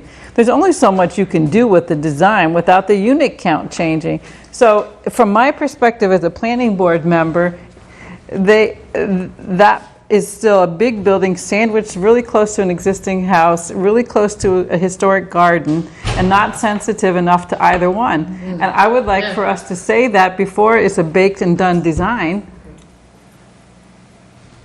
I agree. Yeah, I mean, I think, and I think, and I can convey that to the Board of Appeals. And what I've said to you tonight, I fully intend. I've had this conversation with Judy. I've had this conversation with Mike and the Select Board. You know, that there's still folks that need to chime in, and again, just by virtue of the way that this process has gone, the way that the Planning Board has other responsibilities. That there really is there hasn't been a good time to sort of mix it up in the sort of iterative process, and like there really needs to be something that's in a sort of a position. I use the term final, but I don't necessarily mean final. I mean like standing still, where the planning board's not going to comment on something that then the stormwater peer reviewer changes, and then all of a sudden the comments are moot. I'm not so concerned about the stormwater because I feel like others have expertise on that. I'm more concerned about the design that overwhelms the historic properties still. And, okay, I don't know the statute, Kathleen, but to me, it's coming back to trying to, put too much on the property and the property that the property can sustain. I'm not saying that you can't say that. What I'm saying is that you cannot insist that the applicant provide an economic analysis of, why they need, how much it's costing them. That used to be the original arguments all the time with 40Bs. Were originally an argument between the financial reviewer for the town and the financials budget submitted by the developer. And when they changed the regulations, they told ZBAs, no, you can't be doing that anymore. So that doesn't mean you can't still say you got a ton of stuff on a small piece of property, and there's just no way we're going to approve that many units. So, like in Boston, you two both know that developers will come into a neighborhood and say it's uneconomical for me to reduce this project, and the neighbors will say you paid too much for the property, and they'll say, the zoning is antiquated. So this is what the city's saying they want to do here. And you get this kind of thing going around. But Boston doesn't have 48. Right. So what I will say is from the developments that I've been involved with and the clients that I've been involved with, they did not pay a lot of money for this property on a per key, as they call it, or a per unit basis, however you want to call it. And their development costs on it in part are driven by the magnitude of this project that they're building. Their costs would be lower if they were building less. And so what we're getting is an economic analysis. And I think that was I understand why they did it, because everybody would say it just doesn't make economic sense, but that they can't be challenged on what's the right amount of development on the property is just, it just doesn't seem quite fair, that's all to me. But I still think we can comment on the fact that it's overwhelming the historic resources and it's too much for the site, and it bears out in the stormwater. Oh, well, yeah, I mean, you can say all that, and I don't agree, I totally agree with you, but saying it on an economic basis, I don't think we can't do it. But we can certainly say as from the planning board, taking a look at it, that, if this project was coming before us, we would be saying, no, and make it smaller and move it this way and all that sort of stuff. And really, what the zoning board, is being asked to do, is waiving town regulations, and what we need to provide is some ability to say, well, yes, in return, as Denny has mentioned last time, in our last meeting for Walcott Woods, that in return for those waivers, that these kinds of considerations need to be made and these conditions need to be put in. So if it came before us, we would be saying, well, we want to have screening that, is demonstrably better than what they proposed for the people on Meeting House Lane. We want to have, we want to make sure that the fantastic specimen trees in the entrance are protected and all those kinds of conditions. So those conditions come into the permit. The ZBA would incorporate those kinds of conditions that we would have put in if we were doing a site plan review or a special permit. And that's what they're looking to us to get. They're looking to get that from the Concom. They're looking to get that from the staff. Is that, okay, in return for the waivers, what are we going to put in for conditions? And it's important to remember, that you can put in a ton of conditions, and then they get to make the argument at HAC that it's uneconomic. But that's when that argument happens. But in the meantime, if you can support those conditions and the decisions by the board based on health, safety concerns and legitimate concerns that we certainly have, because the stormwater design for that whole project starting off was just terrible. The architecture was crap. I mean, there's all kinds of things happening with that.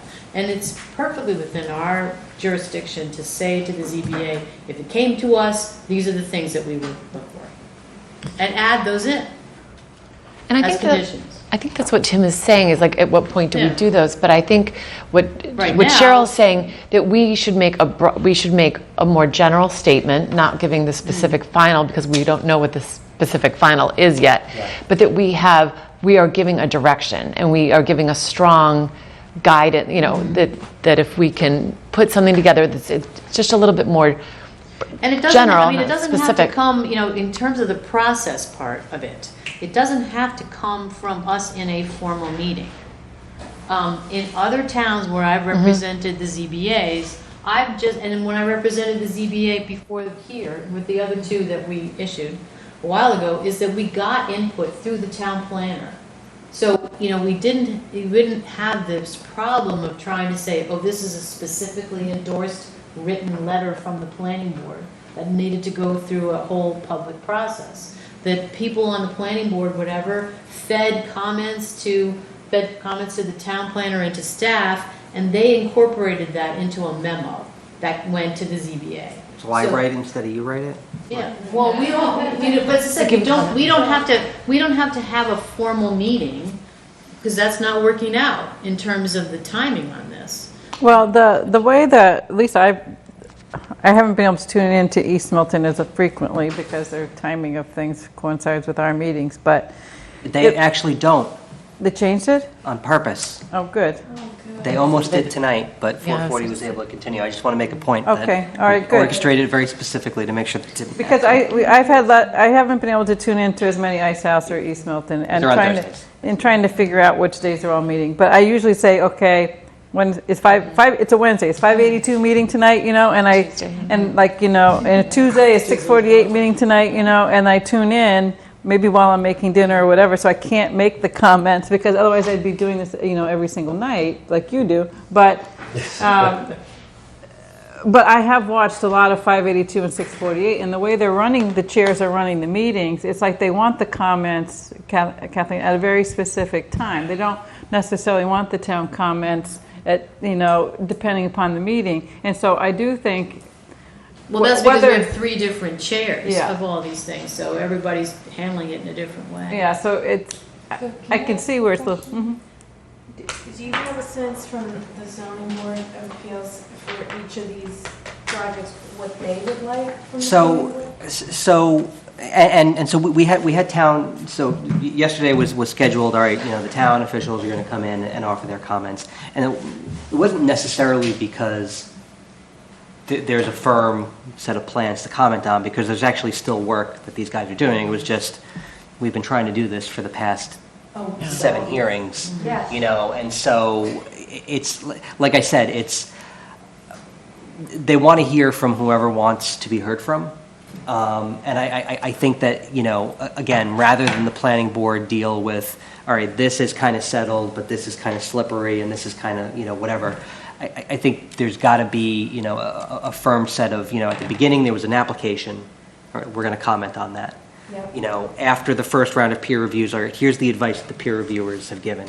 We're going to comment on that. And then it went off into a dozen different directions. And sort of, you know, it's coming back towards sort of, you know, we're moving towards a decision. I think now is the time for the planning board to say, all right, were our previous comments incorporated? If not, why not? And here's our judgment on the current sort of thing that we have. So, I mean, I have the day off tomorrow, but on Monday I can talk to the chair of the 582 hearing and say, like, look, the planning board wants to offer, you know, a final set of comments. You know, when can we expect a set of drawings and a set of plans that they can reasonably expect is going to be, you know, So not Tim, may I altered by interrupt you someone for else? a Yeah, moment yeah. on that? Because I actually think it's a two-step response from the I'm suggesting, and I'm hearing, I think Agree. others agree. There's a more general before it's the final. Because I think residents expect us to help influence the final in any way that we might be able to offer comments that could help influence, whether they, you know, can or not. But I mean, I've seen social media posts. I've heard from a couple of people that there's an expectation that we should be heard from, and so, and we haven't been. Yeah. I think we have been sort of waiting our turn, but I see they don't want our turn to pass. They want our turn now or earlier.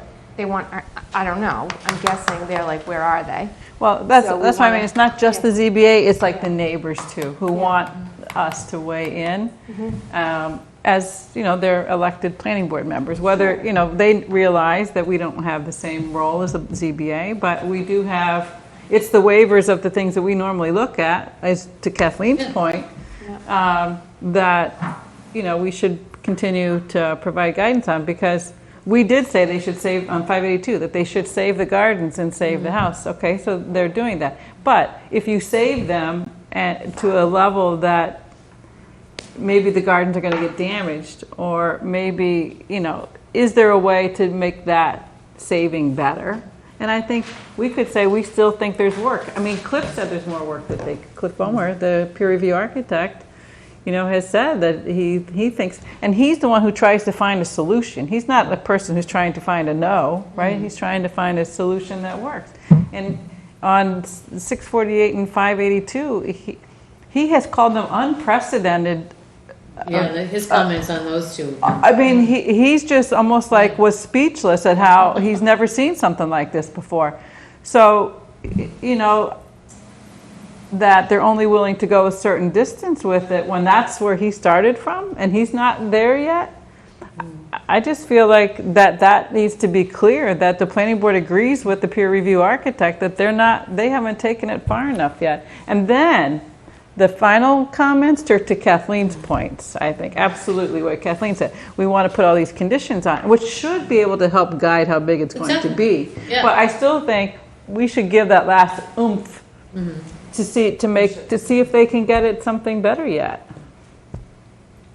Okay. Go for it. Okay, so Well, but that's something any one of us can say at the hearings. I mean, So, I mean, I think we do agree with the peer reviewer about the scale and the scope. So, I mean, the next. send our comments to Tom. I mean, I can't do it for you, right? Right. So, like, the documents are out there, the recordings are out there, the hearings are out there, and so. So they're meeting. I mean, the board needs to figure out a way that it wants to communicate this, I guess, is kind of at the end of the day. We've usually done it by letter. I mean, we could write a letter and then we could read from the letter into the next meeting, or. I mean, what I found with the letters is, all right, no disrespect to the chairs, but they say they have the letters.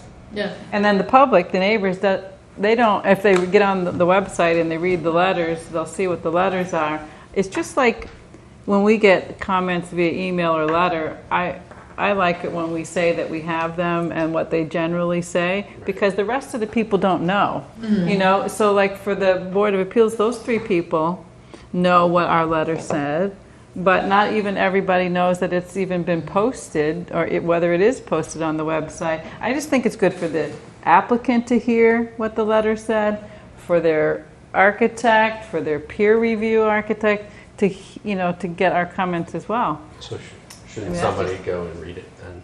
Or I was just going to say, just have a representative, like, I know just from the historical commission, like we would attend a certain meeting and just say, this, we would just like for you to know that this is the historical commission's opinion on this, and what we're looking for and what we would like to see, and maybe just have somebody go attend one of the meetings.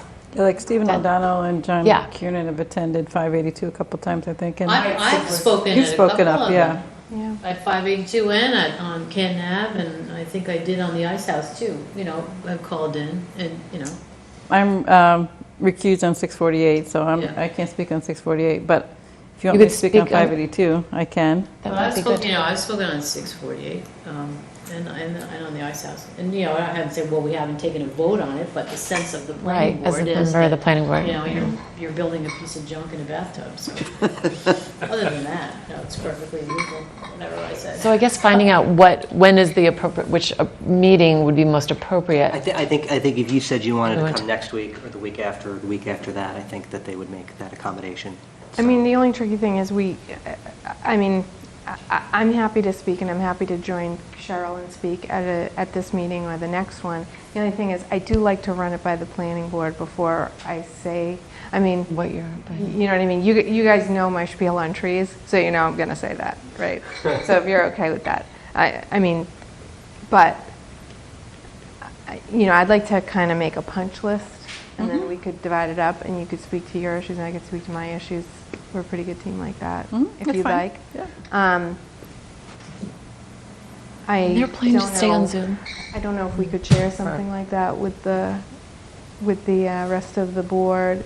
Tim, any open meeting law concerns? If like Cheryl and I came up with a punch list, we shared it with the rest of the board, could the rest of the board just get back and say, like Kathleen might say, I disagree with that? No, I don't think So we if, can. I mean, We'd have to do that, It would- we'd have I to mean, wait to have a deliberation. hearing and talk about it. Our meeting. Our next meeting. If the five of you decided that they wanted to empower you two to make the comments or whatever, it would effectively be a sort of subcommittee that, whatever. We kind doesn't of did represent that a quorum. before, like But I mean, everyone like was saying, if you're if you're gonna talking watch about, it, Kathleen, go ahead. if you're talking So, about sort of right? disseminating a document and Okay. making edits or like whatever, that's, you'd have to do something like that in open You're session. fine, you're great, okay, okay, well, they trust us. Yes, it. Okay. Good, I think that's All right, great. So. Yeah. I mean, I think it's I've better to be voted out proactive. what I would say already. So. You have, okay, well. Yeah. No, I mean, tonight, what I would plan to say is what I've already said tonight to all of you, I've so been you planning to know what speak I'm at saying. some- Yeah, sounds good. Well, I mean, I have agreed with That the could peer be both of reviewers. them. I've been watching, I don't watch it live, I watch it later because of the way my schedule has been in the evenings. But I have thought that the peer reviewers have been excellent, especially on stormwater.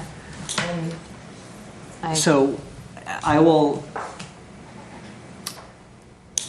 Ice House is lagging a little bit behind 582. I thought it would be the other way around, but that one has been kind of in recess for a little bit while they kind of work on edits based on the peer review reports. But I'll convey a kind of a similar kind of thing to that chair that the planning board wants to. Does the planning board want to comment on Ice House? We kind of did already. Yeah, I haven't seen anything recently. And so far, we haven't seen anything that, we wouldn't. I would just We pushed back against the peer reviewer who wanted to take Flip down it. the trees and flip the project. We didn't agree with that. In terms of whether we should desire to comment, I think we should be consistent. We should comment on all of them. Yeah. And to the extent that there's a schedule, a revised schedule, would be helpful to know it. You all may know that like Canton Ave is continued until September. Yeah. But I haven't seen an updated schedule. You said that now they're not on Thursdays for the others, so it would be good to have an updated schedule because, I try and tune in if I can, and So I know because we just talked about it, East Milton. I have the dates on another Post-it on my desk right now. That's right, I can look it over now. I don't think you're going to find it. Is meeting not the 15th, and then, are they meeting the 22nd, or are they meeting in August? I can get you those dates, but the 15th is the next hearing for East Milton. They tonight presented a kind of very broad overview of some changes that they're making based on the first round of peer review. We're waiting on a written response to the peer reviews from them. I think, again, that'll be a good milestone for the board to look at and kind of decide, is this the time we want to offer additional comments or what? But, the same thing, I'll make it clear to them that, once we get those written responses, the planning board's going to be interested in coming in. And again, Road is scheduled for July 1st. that is number 2. Yeah. But that's just procedural schedule, That's just the right? first, Yeah. yeah. And then 582 Sorry Blue about Hill that. is the 7th. And that's all on the calendar for July so far. Yeah, see, that's the thing, is if you go to the calendar, you can't look very far ahead, and you don't know what the topic Yeah, is so at when- all. It just says Yeah. it's the hearing, and it's a continuance. It doesn't say the topic is stormwater, or the topic is historic, or whatever, so you don't know. Isn't our meeting the 7th? What? I thought they had meetings on Tuesday. No, our meeting is the 8th. Okay. Sorry, so Tim, you said you had news. I'm sorry. I'm Sorry, go jumping in ahead. on you, Well, Jenny. so the other news is, so 16 Amore, which you had all commented on the project eligibility letter, filed at the beginning of the month, an application at the Board of Appeals. This is 16 units on the corner of Amore Road and Truman Parkway. The regulations under 760 CMR 56, which are sort of the guidebook for how 40B hearings are run, allow a town that has 3 or more active applications at the Board of Appeals totaling 300 or more units. You have the ability to basically stay any additional hearings until you're no longer above those thresholds.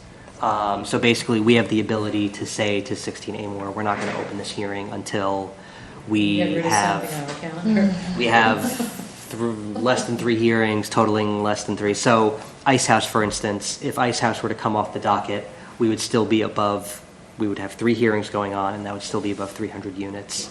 So really Oh my God. two of these things, it'll wind up, it'll be Ice House and 582, just the way the schedule is working out, before we have to open up the hearing for 16 Amore. So that's what the regulation says. This is just a very tiny bit of history. A few years ago, Brookline had like 10 going on, literally could not staff a ZBA, and they just went begging and pleading to DHCD and said, you got to do something about this. And so they got a letter from the undersecretary that said, okay, you can shovel these things around and wait. They eventually memorialized that into this regulation. 2 issues. The regulation says one thing. The statute says you got to open a hearing within 30 days. The statute has not changed. So there's always been a little bit of a question of, well, what does this regulation actually mean? And the second bit of news is no one actually knows, because we're actually, I think, the first ones since the regulation has been passed to actually have to do this. So, all eyes on Milton right now.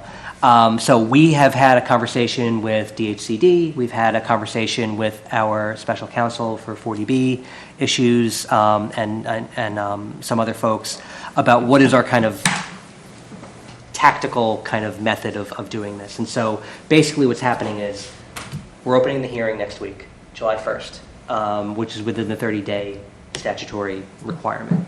The notice for that hearing says pre-scheduling or whatever it says, because what we're essentially going to do is open the hearing so that we have opened it and no one can say that we haven't, and continue it to September.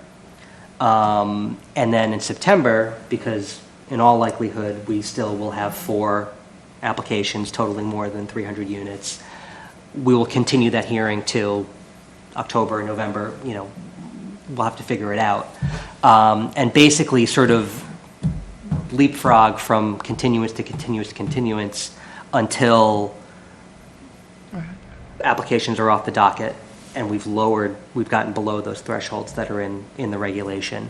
And then the applicant has agreed, and we'll get this in writing, that the 180-day sort of clock for making a 40B decision starts not on July 1st, but on whatever the date of the first kind of substantive hearing is. So effectively, even though the hearing will have been open for potentially months, technically, it won't actually really be open until we're below those thresholds in the regulation. So it's a kind of way of doing everything by the statute, but also doing it by the spirit of the regulation, which is really about being able to have a ZBA that's fully staffed and not having, 5, things going on at the same time. So for anyone that's watching at home, there's going to be no public comment, there's going to be no presentation, there's going to be no substantive anything at this hearing on July 1st. It is literally to open it up and to continue it and to hopefully explain a little bit over what I just explained to folks. So that's that. So we do have to have the hearing though. So again, if we get 2 comprehensive permits issued that total more than 48 units, we get safe harbor under our housing production plan, but not against applications that are already in, and this one is already. That's why they filed.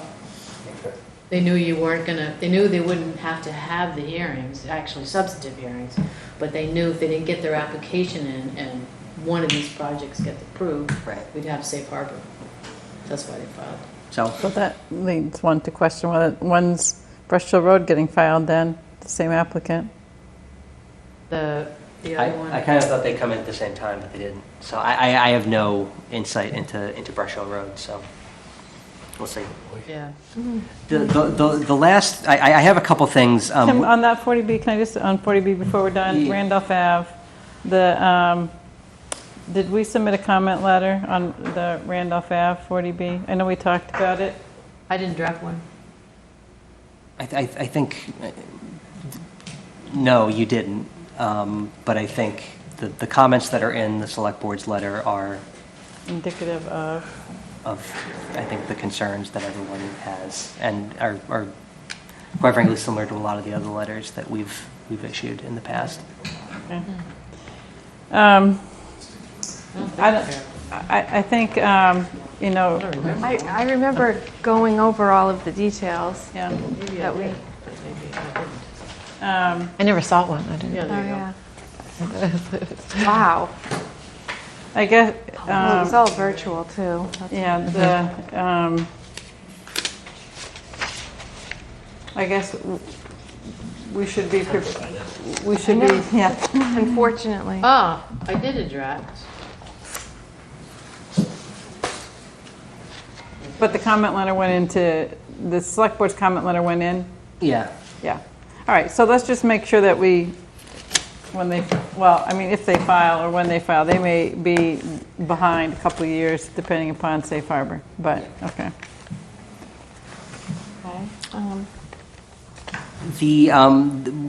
I haven't gotten anything formal, but I have talked about it with the chair of the select board. They are interested in hearing from the planning board and potentially Judy Barrett on the East Milton Working Group report. So there may be an invitation to the board to one of their July meetings. I'll have to talk to Katie about exactly when she wants to do that. But that may be coming down the pike. And then I was going to go through a bunch of, Allison and I have a lot of irons in the fire in terms of grant money that, maybe in fiscal 22 we'll have a lot of really fun news. But one thing that I did want to mention, and this is, I have to give a high five to Cheryl for kind of pointing me in this direction. The Boston Society of Architects is doing this community and collaborative design program, which is basically like a sort of pro bono kind of work program for design professionals to help out nonprofits and municipalities with design stuff. And it was a kind of, I don't want to say it was a whim because I put a little bit of time and effort into it, but a really quick application to sort of get some help on some design kind of work. And basically what I said was, one of my kind of medium-term goals is to sort of get into the western part of town, Blue Hill Ave, Blue Hills Parkway, Brush Hill Road, Precinct 1, Precinct 10, and do some of the similar kind of planning that we've been doing in Milton Village and East Milton. I think it's an underplanned part of town, but kind of what I saw the opportunity here was, okay, if we can get someone with a sort of urban design sensibility to help us out, to sort of start to have a conversation, not about planning or we want this building to go here or that building to go there or this used to go there, but just sort of sparking people's imagination about what the built form can do, for your livability, for your job, for your home, for your transportation needs, and really sort of laying the groundwork for how to develop a language about planning and design and the built environment so that when we eventually do go out and talk to folks in the context of the open space plan, which that committee is formed and will be meeting shortly. Thank you, Kathleen, for being the planning board's representative. When we go out there with the bike and ped master plan and talk to people about, complete streets and about how, design can help, safety on the streets.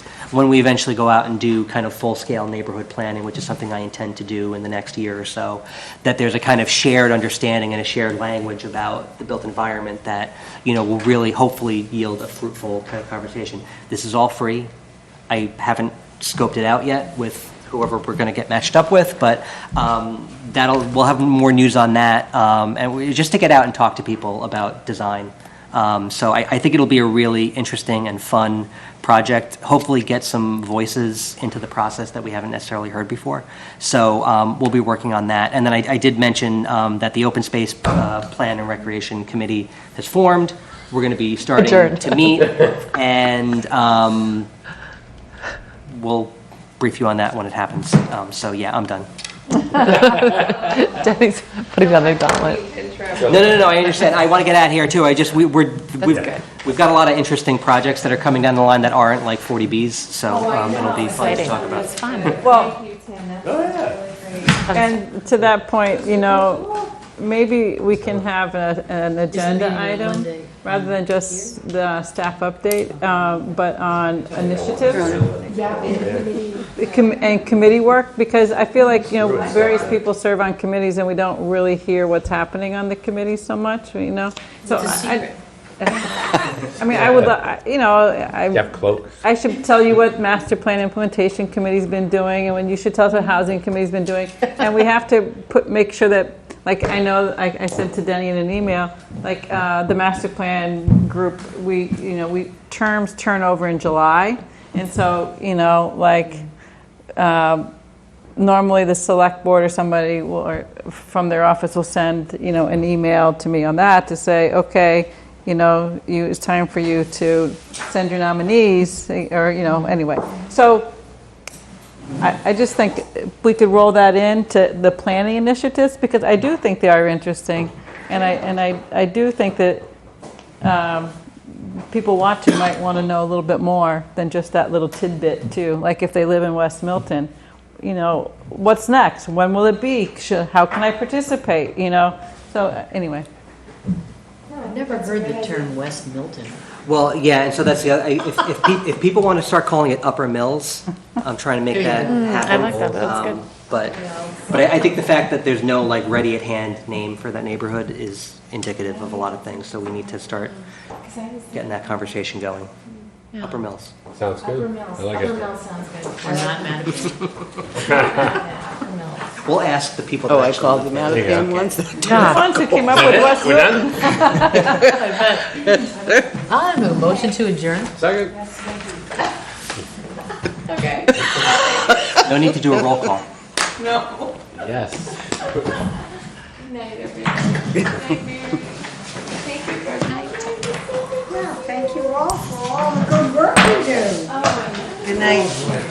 good night.